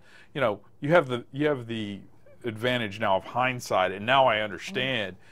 I kind of thought I didn't know if I was getting fired or just what, but he was kind of like, I think you would work better with this group over here. And I was kind of like, am I being fired? Is that, am I being pushed away, something like that? Well, no, he could see that with my kind of attitude, which I don't know if it was really a good attitude or not, but he could see that I would work well with some of these other people. And so it was a promotion in that respect. And so the work get more I did interesting? work really well with those people. Yeah. And that became a whole lot more interesting basically that became an excuse to work with anything that was new and different in the technology world. Great. Yes. That's great. They opened the door. Exactly. And so you moved to Atlanta. You were in that apartment. Did you stay in that same apartment? Oh, I wasn't in that apartment, but I was in another. You moved to Atlanta. Yeah. And this guy, ended up working for a guy named Ed Brown. Ed Brown was a big Georgia Bulldogs fan. You must have had good times with that. Well, no, interestingly, he actually graduated from the University of Tennessee. So he knew all the places in Knoxville. Okay. And so we would talk about the Smoky Mountain Market. And Smoky Mountain Market, they had 10 or 15. I mean, they were a convenience store kind of place. And their big thing was hot dogs. And the original Smoky Mountain Market was in downtown Knoxville, right across the Tennessee River.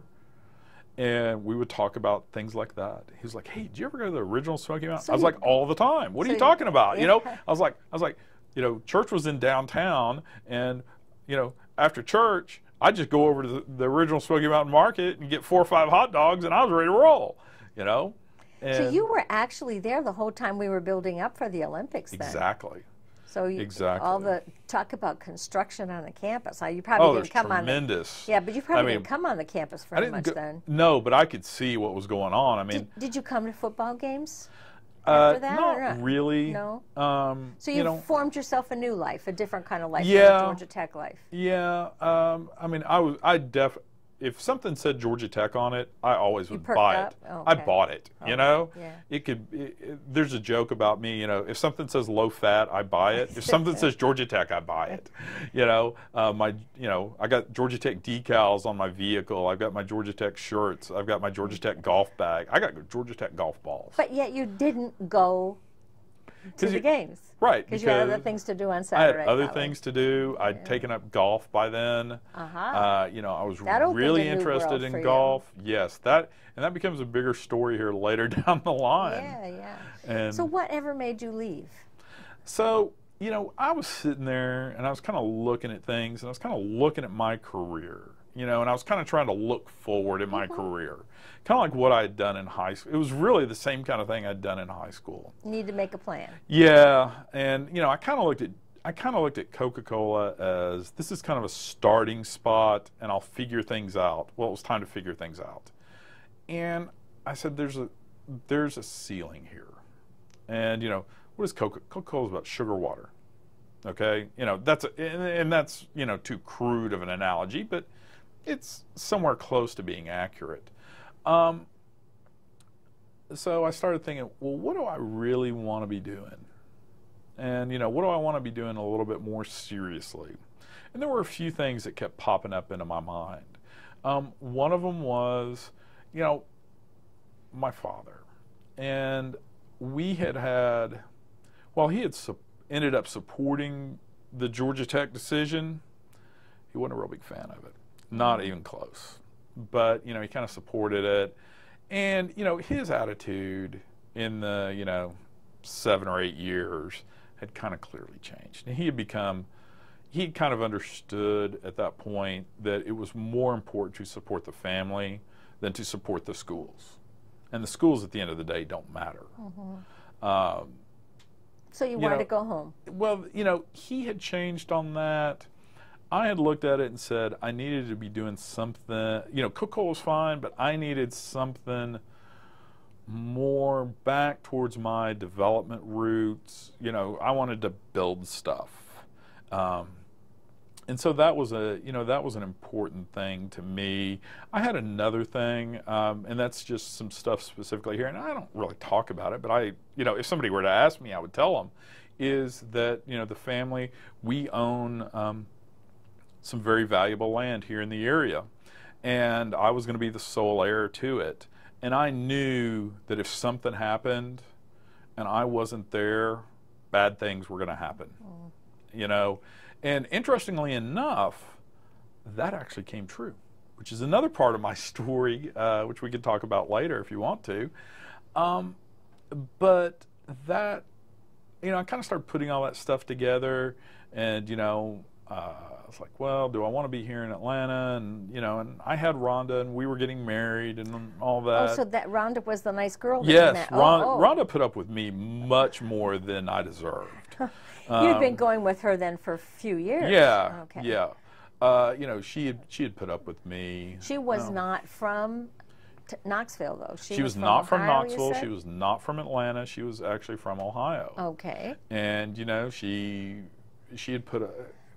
So you were working at Coca-Cola and still dating her, seeing her all the time? Yeah. You know, okay. and then she moved in, and we were going to get married and all that. So did you talk together about moving to Knoxville? I didn't really talk a lot about it as much as I said, this is what we're going to have to do. We're going to have to do it. And she was willing to do that. Yeah. She, you know, you always have concerns about the in-laws and all that. And she had her concerns, but... You know, it was... so when did you get married? What year? So we got married in '95. So that was when you made the decision? Yeah. Did you go back to Ohio to have the wedding down there? No, we had the wedding actually here in Knoxville. Yeah. Oh, okay. So she did willingly come up here and have the wedding. Yeah, I don't know how willingly it was. Sure but that's a different discussion. Sure it was. So did you quit cold turkey on your job? Yes, I left Coca-Cola. So you did not have to look for work up here. You knew you could work in the family business. Yeah, I mean, I knew I could work on that. I could work on a lot of things. So that gave you some flexibility. Yeah, and I knew I could do some other things too. And get out of Dodge before the Olympics get here. Yeah. You know, not that the Olympics really mattered a whole lot to me. Well, we kept hearing at that time was how traffic was. Oh yeah, I remember all that. I remember sitting in meetings at Coca-Cola with contingency plans about how things were going to happen at the Olympics, and this was going on literally like 2 years before the Olympics. Right. Plan. Yeah, plan. exactly. Oh, exactly. Yeah, I know. There was probably, I felt like there was over planning going on about the security perimeter. As it turned out, there was no traffic to worry about. Right. But there were some other things, of course, with the park and all that. So. Yeah. But all things considered, for Georgia Tech, it was a win-win. Oh yeah. Couldn't have been any better. Tremendous win. Yeah. So you guys moved up here to Knoxville. You got married up here and settled in. And right. What did you take up for a job? So I was doing all the stuff for my father that he didn't want to do at that point. Okay. At the time, see, I mentioned previously Western Plaza Shopping Center. Well, he had taken over because the original tenant had left. He had taken over the bowling alley that was in there. I was the guy who was there. I was there doing a lot of stuff with the workers. I imagine there's a lot to do. Yeah, there is. Yeah, so you had a full-time job. I was doing that. I was doing other things for him because also at that time, I mentioned this property. Well, there was a lot of road construction going on in the area. I had to basically check it every day, you know, make sure that, you know, bad things weren't happening to us there. You know, there were a lot of things to do, shall we say. When did you get the idea about being an entrepreneur? So that had always been around in my head. In your head, but when did it get to your hands? So I'd always been doing software development. You know, when I was doing electrical engineering stuff, I was doing some form of software. You know, I didn't really necessarily have a whole lot of I don't want to say experience in it, but I didn't necessarily have a whole lot of confidence in myself at that point. But this is when another Georgia Tech person comes into my life. And he's a great guy. His name is David Bolt. And David was he graduated about 1980 or so. I met him here. David's working on a startup doing real estate multiple listing services. And so David asked me to do work for them. And you know, coding, programming, yeah, okay, right.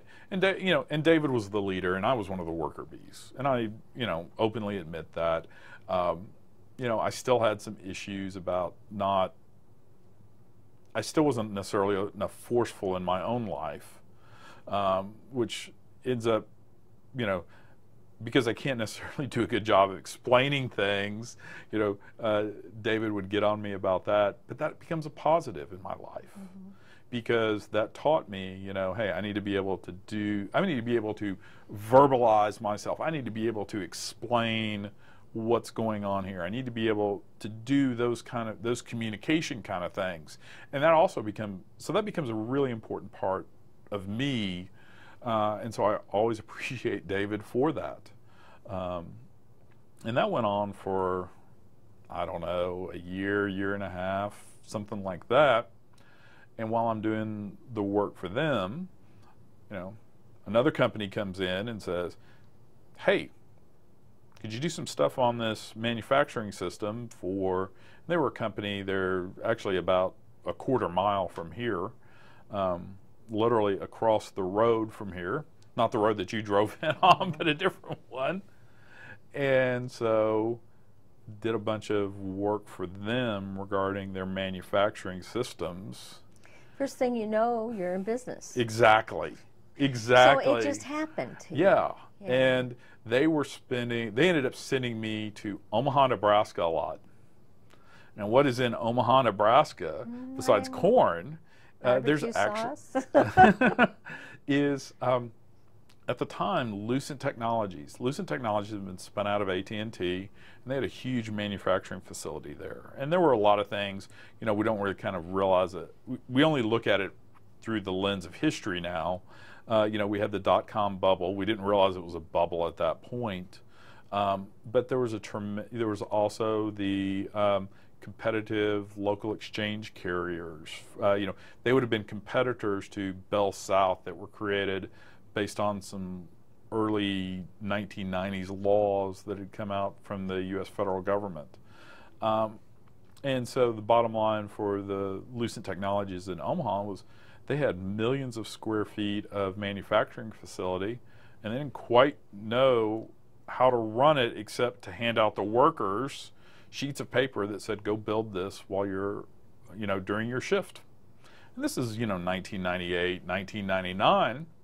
And here we are sitting here building stuff that will tell them while they're at their, you know, their location, here's what I need to be working on right now based on the orders up to the moment, as opposed to the orders from a couple of days ago that finally got transferred into a sheet of paper. So this was a great opportunity for you to go and see that operation. Great opportunity, yeah. And ended up, did a couple of presentations to management at their plant. Had a great relationship with the manufacturing systems company to the point where they'd say, hey, need you to go up to Omaha, spend a week or two there, just do your thing. And that was all the instruction that I ever got from them. Wow. You know, and so that was another great opportunity there. A couple of people, they weren't Georgia Tech guys, but, you know, they gave me a lot of, you know, really good feelings. So you were mentored well when you went there. Yeah, you know, it went from, as I look at my life and, you know, some of the mentors and people that I've had, you know, Ed Brown at Coca-Cola was a good mentor. David Bolt was a good mentor. Don Denial at this manufacturing company, he was a good mentor. You know, there were a lot of people who, you know, made me feel good about my abilities. How did you get the idea to write the books? So that that becomes an interesting thing. So we had talked previously about my experience in English in high school. Yeah, not so good, you said. Not so good, yeah. And yet writing a book seems like it would be pretty more challenging. Yeah. So and the topic. The topic, it was a niche that needed filling? Well, so you have to if you roll back 20 years, technology and computer programming books, they were hot items then because Google didn't exist. Oh yeah, they were. So you couldn't just go out and Google for what the problem is. The and how whole you series of should put dummies together. for dummies kind of thing came out. Yeah. And even to this day, even though you can Google stuff, even to this day, I was telling Scott, you hear people say, Oh, you've got an Android. I don't know how to do anything with Yeah. that. Mine's an iPhone. Exactly. Because there weren't standards. Right. And so at the time, Microsoft had come out with, and they were very early in coming out with a software development framework that they called .NET. And it's still called .NET today. They called it that then, and they called do it that now. then, and they called it that now. Yeah. And, you know, I was taking a lot of time because I said, this is going to be a hot topic. And I was spending a lot of time on it, trying to learn it on my own. And there were a couple of, at the time you didn't have software or forums like you do today online. They had mailing lists. And I had gotten onto found a couple of beta.NET mailing lists, and just there started to be conversations about, hey, how do I do this? Oh, somebody's figured this out. Oh, you hey, could try exchange, this, yeah. you know. And there was a lot of trial and error in it, and I was in there trying a lot of things, and I had developed a really good feel for what was going on because I had done some very niche things. And that, you know, those niche pieces ended up explaining a lot of other things. So I ended up on some of these mailing lists actually answering a whole lot more questions than I was asking. And literally one day I get an email and it says, hey, I'm an acquisitions editor at, I think it was called Simple Minds. Okay? And I'd like to talk to you about a book. So they came to you. Yeah. How cool is that? And, you know, It never crossed your mind to do that? It had never crossed my mind or anything like that because I still remembered Did you think it was a joke? Well, I didn't know. I mean, you know, it said whatever, you know, on the email. And I was like, seems realistic. And so somebody saw the exchanges and recognized that Yeah. you actually knew how the system worked. You understood it. Exactly. So So that sounds like a very good idea. Let's get it so other people can learn it. Exactly. And so my thing at the time, and still is really today, is how do you scale things up?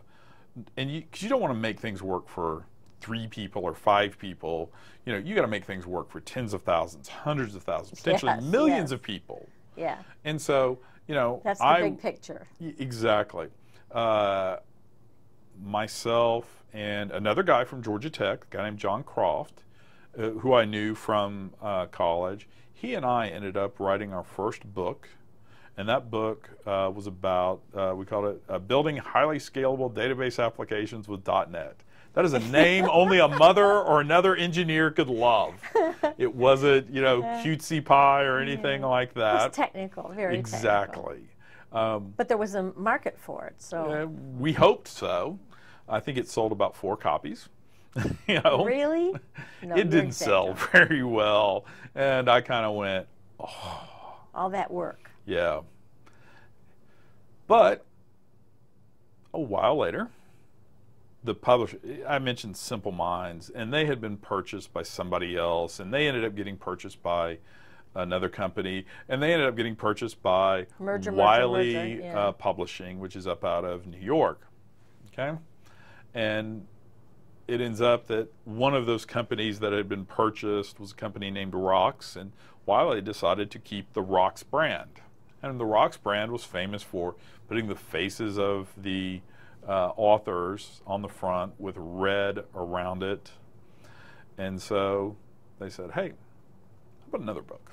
And I was like, oh yeah, sure, I'm all in for that. Because by that point, I developed, you know, a couple of clients so I could get regular work on, you know, so I didn't have to go and beg for money from anybody or anything like that. But I still had enough time to go do other things.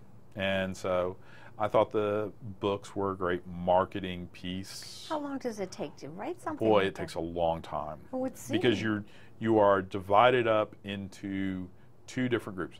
There is the lead author, which is who I was. I was always the lead author because I was the only one who could plan far enough out ahead. So would you do contract parts of it out to others? Well, so we all had our individual contracts with the publisher.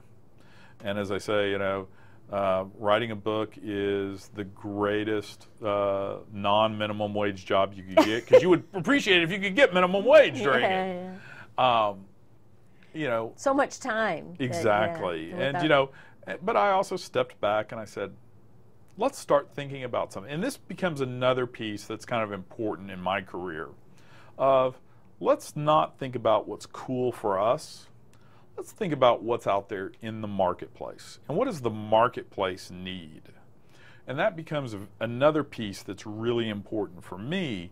Is a lot of technology people, they want to think about, okay, this technology is cool, this is what I like, but you need to have at some point this understanding of the marketplace, because the marketplace ultimately pays for you. You know, you may not like it, but if the marketplace wants it, you better figure out how to deliver it to them. And so I went back and we decided on another piece of technology inside that .NET framework. And, you know, I pulled together a bunch of guys who would do writing on various different topics. And so we came out with our second book. Which was called? And that was Professional ADO.NET. A little simpler. A little simpler if you knew what it meant. Basically, it meant how to access a bunch of databases. That's the book I'm looking at right behind you. Right. Then. ADO.NET 2. Yes. Oh, was there a right. 1? A .NET 1? Yes, there was a .NET 1. Okay, so it's a sequel then. Well, so this was just for version 2 okay. of .NET. Okay. I don't think they had. So I don't it know must have sold if you're going to have version 2. More than 4. Yeah. It had to. It had, yes. You couldn't have version 2 if you didn't do well on version 1. Right. Well enough, or they found a good sucker who, you know, they could stick it to you. Either one. No. By the way, I'm friends with all my publishers. Yeah. You know, or all my editors. So a lot of this is, you know, it's just good jokes between all of us. Yeah. So, but anyway, so we spent, that was 2004 when we started it. That was one of our longer running books because the beta cycle of .NET ended up being so long from when we started coming up with our ideas all the way through to when the product actually shipped as a release product. You know, it was probably 15, 16, maybe 18 months from beginning to end. And then we got done with it, and I got an email right after it printed from one of my co-authors saying I made a mistake, and here it is. And it was a long mistake. And I'm like, I can't do anything about this, you know. So it got published with the mistake. It got published with all the mistakes in his chapter. And I was like, oh well, what can I do about it? And I had a one-on-one with my editor. And he said, well, what are you going to do about it? And I said, I'm never going to have him on an author team again. I said, that's about all I can ever do. Yeah. And he's like, yeah, it's kind of about all we can do. And he said, at least you're honest about what you're going to do about it. But so that was your second book. That was the second book. How many did you write all together? So there are 10 books out there with 10. My name on them, yes. Wow. And of course, technology is changing all the time. All the time, yeah. So you have to stay on top of whatever's current? Exactly. Whoa. But, you know, here was the important thing that I looked at, and that is, it goes back to that marketplace issue. What's a hot topic in the marketplace amongst developers? And, you know, I went to this stuff, I was like, what's the next thing? This is 95. You know, my material's already done in our ADO.NET book. And, you know, the publisher, the editor has been kind enough to say, what other ideas you got? What else is going on? And so, you know, we turned to this thing. It was called Ajax. Long technical discussion about what that is. It's not, you're not cleaning your bathtub with it or anything like that. I didn't think so. No. You know, so we went there and wrote some books there. And, you know, still looking at what's the marketplace looking for. And this actually becomes a really important thing. I started hearing people talk about iPhone. And I started looking at things and I was like, how do I get me some of that? And, you know, here was kind of my singular marketplace moment. I was working on a project down in Atlanta. It's another startup. and I won't bore you with the details of why it crashed and burned. I mean, it's not as bad as, you know, it didn't leave its own iridium layer or anything like that, but, you know, it took a few homes out, okay? But when I was down there, the iPhone, because we're almost at the 10th anniversary now, the iPhone had come out, and it was only sold through AT&T stores. And I remember I was on the perimeter somewhere. I wanted to stop and get some dinner before I headed out of town. So I get off, you know, I'm going to eat somewhere. Notice an AT&T store. There's 100 people in the line. And I'm like, what are those people doing? Niche, yeah. I was like, how can I get me some of that? And, you know, there's a thunderstorm developing. It must be 95 degrees, and there's 100 people in line and all that. I'm like, how can I get me some? And that actually starts another process in my head of, you know, I need to pay attention because that marketplace wants that. Which actually comes out a little bit further down the road because I had to wait on some other technologies and had to develop some time in my own mind. But that's how the telephone books came about. That's how the iPhone and the Android books came about is, boy, there's a lot of marketplace interest in those things. Recognizing that. And that probably hasn't died down either, No, has it hasn't. No, it hasn't. Because I took the books from there, and I, you know, I did the book thing, did the author thing on it, said, you know, I basically get one piece of, there's one step of marketing, or you get one check mark for doing a book, and you get one check mark for doing an article for a magazine or a website or something like that. So what's the additional value of doing a book? I couldn't really find it in my own head. And about all the, you know, as I'm getting done with the books, thinking, I don't really want to do another book. And I told you know, my editors, I'm like, listen, I love you guys, you're great, I don't want to do it anymore. Okay? And about then, I'm speaking at a conference, and, you know, I'm just walking around at one of the parties. Hey, how you doing?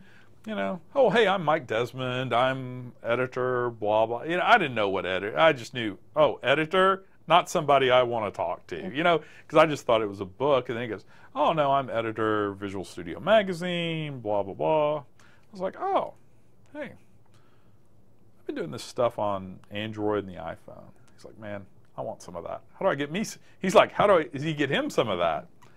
And, you know, from that standpoint, I started a column for a magazine, which I've been doing to this day, once a month, on mobile development with Microsoft's .NET framework. And that's been another complete different journey. But it would require some personal time management, because you can't. Did you do the writing for it? Do you do the writing for the column every month? Oh, yeah. You don't farm that one out. No, that's just me. Now, the only thing I have there is I have a co-author in this who, you know, I do 2 magazine articles, and then he'll do 1. So, you know, we trade off as necessary. Stay fresh. But yeah, you can stay fresh. That sounds pretty interesting. I mean, it's having your fingers in different pies. Yes, it is. And meanwhile, you're still closely associated with your father's work. Right. It has to be maintained, family work, whatever we want to call it. Since we're here in a plaza that has your name on the top of it, I'm assuming there's still that. But you haven't told me about golf, the tournament thing. Yes.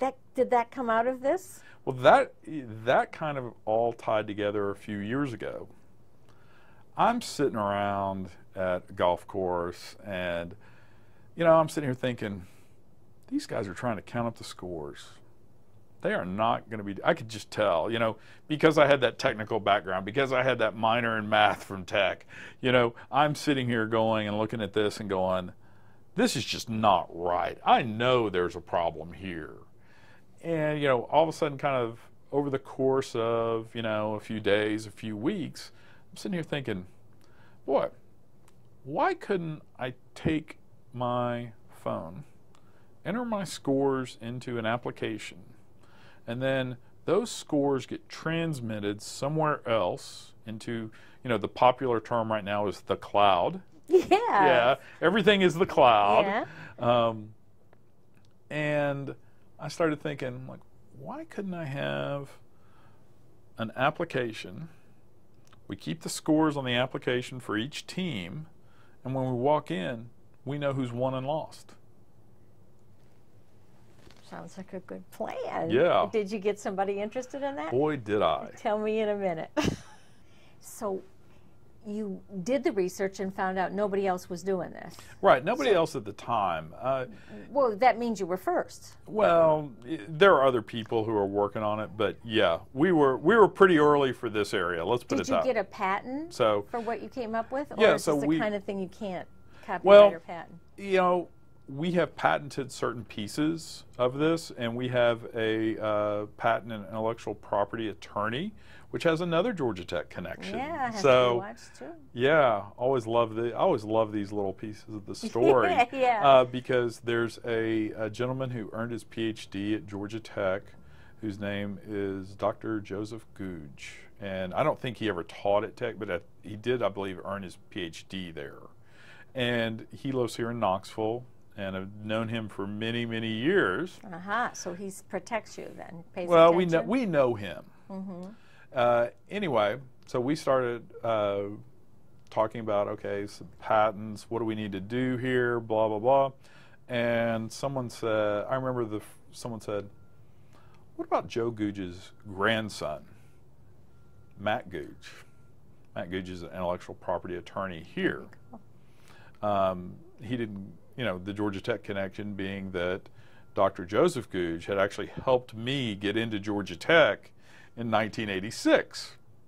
So, that's another piece of the connection.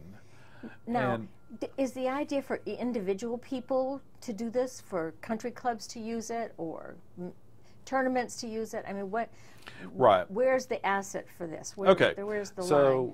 A couple of pieces here. As I was kind of putting together, I was kind of thinking, who's going to use this? What's that marketplace look like there? And there's a few, we see a few different customers, potentials.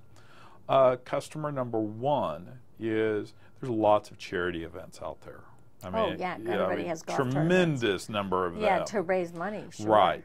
And so we started looking at that and saying, okay, how long does it take from the time you get done to the time, okay, you ended up first or second or third or 47th or whatever.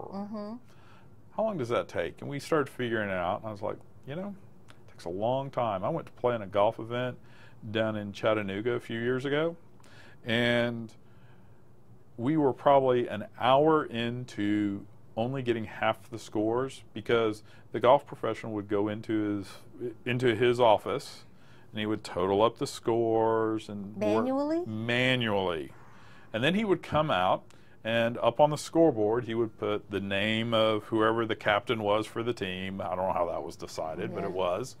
And then he would put the score, and then he would walk back into his office and get the next scorecard. Oh, wow. And we were an hour into only having about half the scores posted, and we're like, there's got to be a better way. Now, we also there's a patio. Only about 100 people could fit on the patio. There were probably, amongst the two courses that were there and people were playing across, there were probably 250 people. So 150 people are out in a thunderstorm because that's rolled out. So, I was like, I'm literally standing there as the rain starts going, there's got to be a better way. Is the way an app? So yeah, so there's a piece that runs on a mobile phone. You enter the scores for the team, because the charity event is already going to know, here's the team that's going to come. Okay? So you got, player 1, player 2, player 3, player 4. You got a charity event, there's only one score per team, but who's on that team. That person enters the score, only one person entering a score for each team. And then those are all totaled up behind the scenes in the cloud again. And then there's a running scoreboard that sits inside of like a pro shop, or you can actually pull it up on your mobile phone. Now, is it individuals have this, or it's in the case of the charity, it would be whoever's in charge of the charity. Exactly. Yeah. So the then charity how would is have it a money? this. How does it generate any income? So there's scoreboards for the charity, and you see it on your mobile phone. You see it in the pro shop. You see it. You can take in our case, it's a web-based scoreboard. People send that out to their family. They send it out to their friends, and the scoreboard has a header at the top of it, and that there's space to put sponsors on there. And so, literally, and the first time that we actually ran this with the sponsors, we did not know what to expect there. Surprise. Because we didn't know what what would the marketplace pay for that. Clearly that's based on what's the relationship between that charity and their sponsors and how much exposure, exactly, how long, all those things. And so the first time someone ran that was at and I don't mind mentioning them, it was the Boys and Girls Club of the Smoky Mountains. They had a big golf event up in Sevierville, Tennessee, at a course with they have 2 courses there. There were probably 270 people who were playing out there, and they got $15,000 for sponsorship on their scoreboard. And they were ecstatic over the whole thing. I almost fell out of my chair when they called, because we were having conversations over last summer. Because they had heard about this. This is fairly new then. Yeah. I mean, we're talking cutting edge of the market then. So now everyone's going to try to imitate this. Right. And there'll be all kinds of competition. Oh yeah. I mean, there are others. What is yours products called? Out there. So our company is called Tournament Director. Good, you got in there exactly. early. And the product we actually call it. Yeah. Oh yeah. Okay, so no one, because that's really literally what it is. It directs the whole thing. Exactly. And it ends up that in a lot of golf tournaments, you actually have someone who is called the tournament director. And they are in charge of making sure that all the stuff for the tournament works. So when's it going to go to the Masters? So, well, Masters is a different story. But, we have this running right now. We have this running at our golf course that we play at.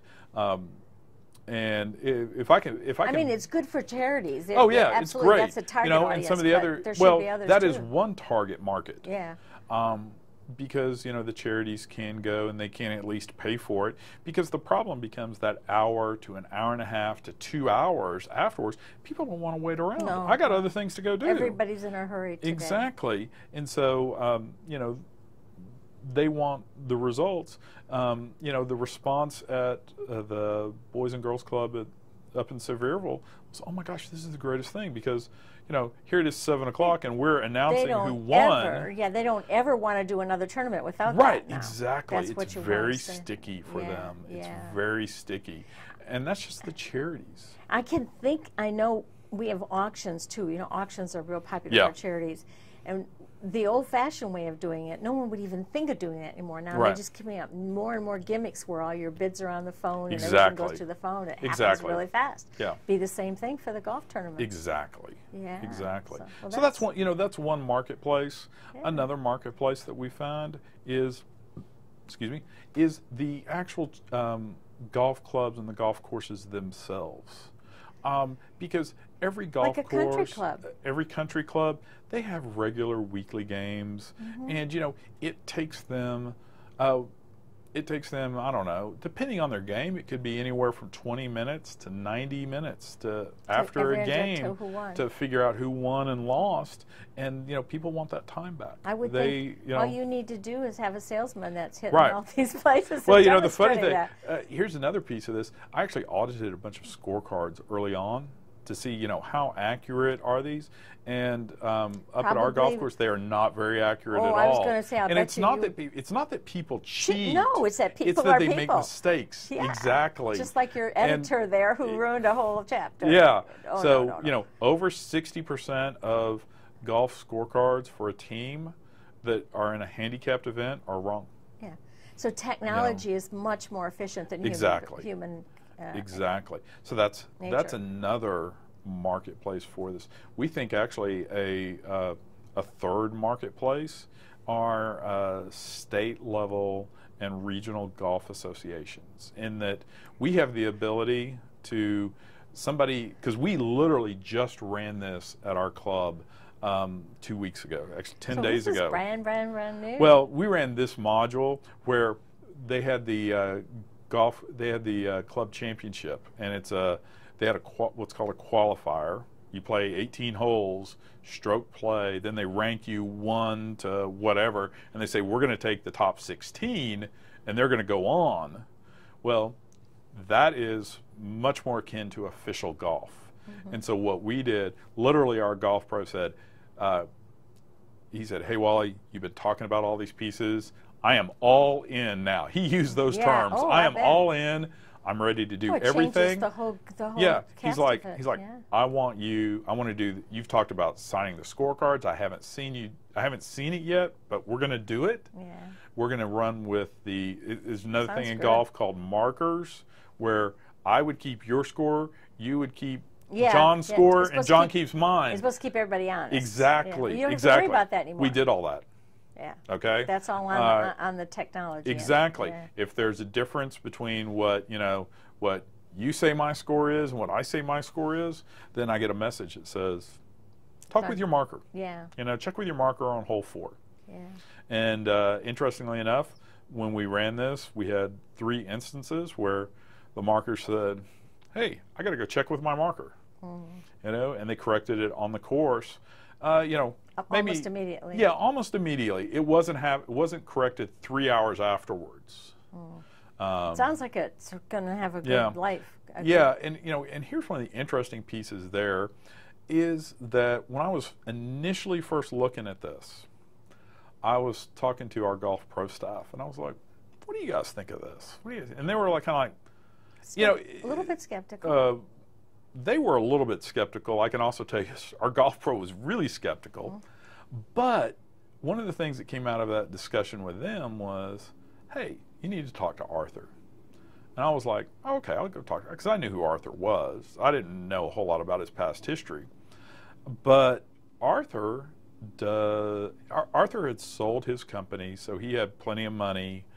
And Arthur likes golf. He loves golf. He's in his mid-60s, well, 64, I think now. And guess what?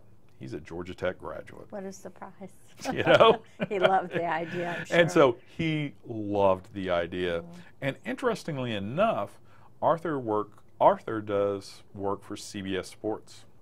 And so what does he do? He is a spotter for CBS Sports on a lot of their golf telecasts. Wow. So he That's a knows good contact. he knows all the little pieces. Yeah. And there's things that I wouldn't necessarily think of that he's like, this is how it's done on the PGA Tour. So this is how we need to do it. Yeah. Okay? That's great. And and Arthur's a hard worker too. This is going to be easier than writing books. Oh yeah. This is going to be easier than writing books. You mentioned to me before that you do a lot of work for different boards of education, in the area. What do you do for them?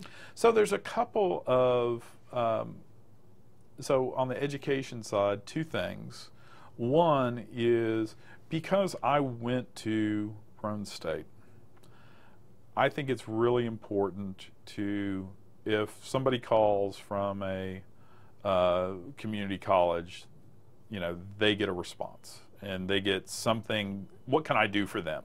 Because I'm a huge believer in them. Right, and but what do you do for them? Right, so I do 2 things for one of our local community colleges. One is I'm on the board of trustees for a school, it's a Pellissippi State Technical Community College. Yeah. And what my job was there was to basically make sure that there were a couple of key contributors that our family knew and that they were working on. So you're supportive in the development end of it, not in like writing books for them or right. Okay. That's correct. Okay, so that's one a volunteer thing. So that's one piece that I do for them. Another piece that I do is because of the books and because of all the technology work that I do, they've also asked me to be on one of their advisory boards. So to kind of steer the way they're yeah, going to go with I'm stuff. like, hey, I think you need to be looking at this. Yeah, it's good to have somebody who's on top of the market. Right. That's for sure. You don't want to be the last guy, at the exactly. picnic, so to speak. Exactly. Yeah. So, one of my things a few years ago was there was a lot of interest in, I don't want to say, a lot of interest in what would be called, I guess, supercomputing. And I was like, you know, while there is a lot of, there is some marketplace interest in that, I tell you guys, there's this thing people are talking about right now called cloud computing. I think that's going to be a hotter place. I think, supercomputing is going to be a relatively small niche, and I think this cloud computing thing is going to be a whole lot bigger deal. We had just had at that point Amazon Web Services, had started becoming really popular. Microsoft had come out with their cloud computing platform. At that point, Google was working on theirs. Everybody kind of knew that these things were coming out. You could kind of see that this is going to be very popular. And then you could also kind of see... Well, you could kind of see, but those folks couldn't kind of see. If you're not part of the technology world, you need somebody to advise and do things like that. At the end of the day, you could see it was... But you could see it was kind of going to be there because, cloud computing is kind of it's the hipster word for hosting. Mm-hmm. And there was lots of hosting going on. So, I felt really confident that cloud computing was going to be a hot button item. And it is. Yeah, it absolutely is. It absolutely is, yeah. Amazing. So have we covered your career? Do you think you have your fingers in enough pies or not? Well, I think there are some, but... I wouldn't be surprised if you told me you were thinking of taking up interior design or basket weaving or something, because your fingers are all over Knoxville, that's for sure. Yeah, there's a lot of things that are going on. Yeah. And a lot of things... one of the pieces, I talked about... And there are things that make a difference. You like to do something where you're going to make a difference. Yeah. So that where you're going to see it happen. So, I mean, I can tell that going to that tournament and seeing it work is a lot more fun than writing a book that you don't see anybody benefit from right exactly on minutes. So, and I mean, I've done... Do you ever think about running for public office? No. No? Absolutely not interested in that. Well, you set yourself up by getting involved in the Georgia Tech network up here, putting yourself out there with your buds to kind of pick it up and renovate that. That's a political job, in a sense. I mean, you have to kind of attract people to come and get their spirits going and think of the right things to do. You'd make a good politician. I'm not so sure. Because there's another piece of me, one of the other things, with us technologists is once you come to an answer, that's the answer. Yeah. And, that doesn't really fit real well in the I guess it doesn't when you think world. About that way. But you're definitely an extrovert, and you have to be an extrovert I try to be. To be a politician. Yeah. It's... I won't put you in that role. Please don't. I won't put you in that role. I told you that at some point in time I want you to tell me about your family. So you're the only child, so I don't have to ask about your siblings. Right. But your parents are both doing okay, if not wonderfully. Right. I mean, my father's 87 years old. And he's doing really okay. And he comes to his office every day. He's real estate. He's out there for open house on Sundays. Yeah, and he doesn't care.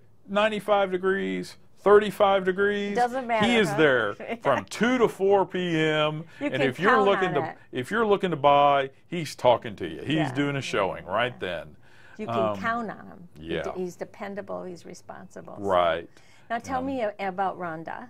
So Rhonda's my wife. Who puts up with a lot. Exactly. You say over and over she does. again. She's from Columbus, Ohio. Is she involved in all of your little projects, or does she? She's had some interest in them. She does all my bookkeeping. So that's pretty cool. That's kind of a big thing. Oh, that is a very big thing. Yeah. So she's really helpful on that. Yeah. And she does fill in on other things as necessary. So for because it's the summertime right now, all the family is back here. So, my 2 children are here, she's here, all that.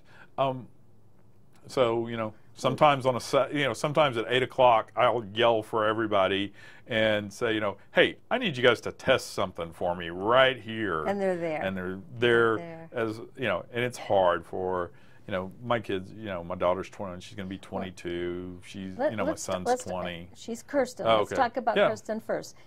Did she go to college? Yes. Where?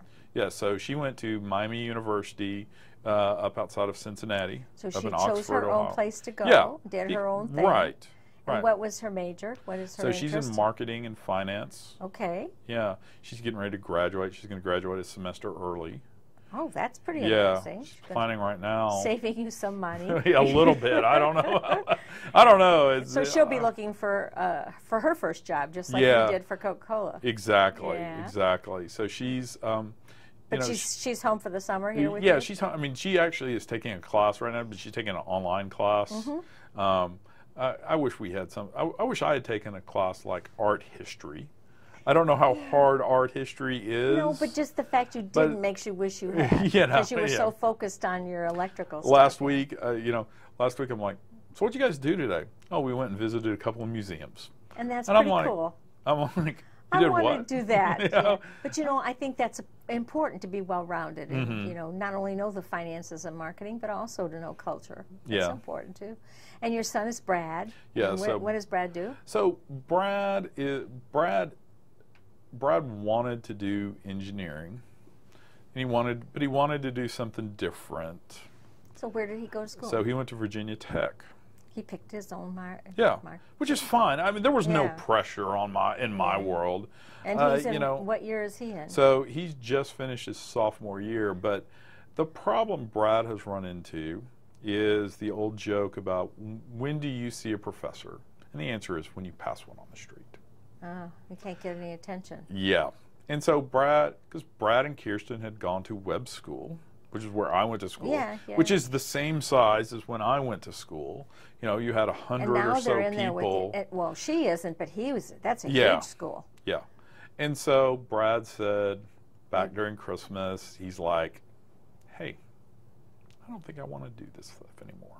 And I'm like, different school, different I'm like, well, your grades part is fine, Brad. You don't have to worry about that. Yeah. But what do you want to do? Yeah. And he's like, literally, he's like, I just don't know.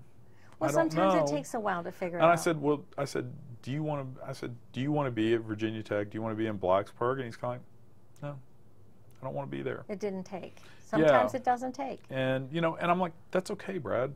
And then he had to listen to the 14th time about my trip through Rhode State. Yeah. Which he put up with. Yeah. And, so and I said, have to take a little different tack for a while. Yeah, I mean, I told him, I said, hey, you're doing fine in school. I'd called up there to, is it Regents off? What's the term? Not admissions, but what do they call it? I don't remember. Anyway, they're like, oh yeah, Brad wants to take some time off. He wants to leave. He wants to come back sometime in the future. Oh yeah, that's fine. Well, he needs to shop about a bit and see what he does want to do. So I was like, Brad, listen, and the thing is, you can't necessarily teach somebody from, say, like, a private school that, hey, community college is a good thing when they're coming out of high school. But Brad, he and I sat down. He might consider going back, yeah. Well, that's the thing. I said, Brad, let's do this. Let's go over to Pellissippi State. It's a good place. There's some good things happening. Let's figure some stuff out. And he was like, that's a good idea. It's not brain surgery. You can go try your hand at a few things. Who knows what's going to make his hair blow? I mean, you might like something that you had never even thought about. Exactly. I told him, I said, we had a discussion. Yourself. He could be a zoologist. He could be... we had this discussion, about 3 or 4 weeks ago. Well, it's great that he can have a conversation with you about it. I'm like, what do you want to do? I'm like, do you want to go back to Virginia? Do you want to go do this? Do you want to try something else? Sometimes, like, he doesn't know. That's wonderful that he can tell you that he doesn't know. I mean, I hope he understands. Yeah, I'm sure he does. It's a little bit better. I've tried to tell him, I'm like, listen, I'm a little easier to have a conversation with than, my father was. You've seen, So... Yeah, those kinds of things happen, as time goes by. I mean, things are a lot different now than they were 50 years ago. Oh, yeah. People come up differently. You had a different life coming up than your dad did. So Right. yeah. And Brad's going to have it different than you, and that's what we have to learn. Yeah. And there's let been him go. Let him see what he's going to find out. Well, there've been a few and other. we learn from making mistakes too. Right. Not Well, that Blacksburg's not a that you mistake. want. No. But I mean, they're a fine place. You know, Yeah. I mean, there's obviously clearly because Georgia Tech, Virginia Tech, the same school. There's a certain amount of rivalry. I'm like, Brad, listen, there's no Has nothing to rivalry do with between it. us. No, Okay, yeah. you're the son. Whatever you want. I think that's right. Within reason, I'm good with. Yeah. Okay. So you don't made ever your get decisions, and they concerns. worked out fine for you. Yeah. It's been great to be here in Knoxville. So, and, all and right. that was all the right things for you to do. Yeah. So, not a whole lot you'd change, and we learn from our mistakes. Yeah. We learn from our mistakes. The person who goes through life and doesn't learn from their mistakes has a problem. Right. But the rest of us, as we screw up a little bit here and there, we find Yeah. out what it is we do want to do or we don't want to do. So, all things considered, we've had a nice chat here. Yeah. We can see that you're on the right track. Hopefully. Especially I've with got things. tournament director. Yeah. Now, if you keep coming up with ideas like that, buddy, he can just I go got to work several. for you. I got several of them. So. Well, you got those kind of things tucked away. Yeah. You'll have a family dynasty going here. I don't know about that. I think at the end of the day, the family wants to kind of spread their wings and do their own thing. Yeah. Because I actually had a conversation with Brad. I'm like, why don't you go to Miami? I'm like, listen, if it's a smaller school, and you're going to get the kind of attention you want. And my daughter, when I said that, she was like, "Oh, that would be great. My brother would be here," and all this. And Brad's like, "No, I don't want to do that." And I said, because you want to be your own man, don't you? Yeah. You don't want to be Kirsten's little brother. And he was like, "Absolutely, you got it." Well, we can understand that. And I was like, "Fair enough. Yeah. That's fair enough." Everything's on the table. Yeah. Choose what you will. Exactly. Well, it's been a pleasure being here with you, Wally. This was a great choice. You have a good story to tell. And I'm really, really glad that you decided to become a Rambling Wreck, because you're going to be our advertisement for us.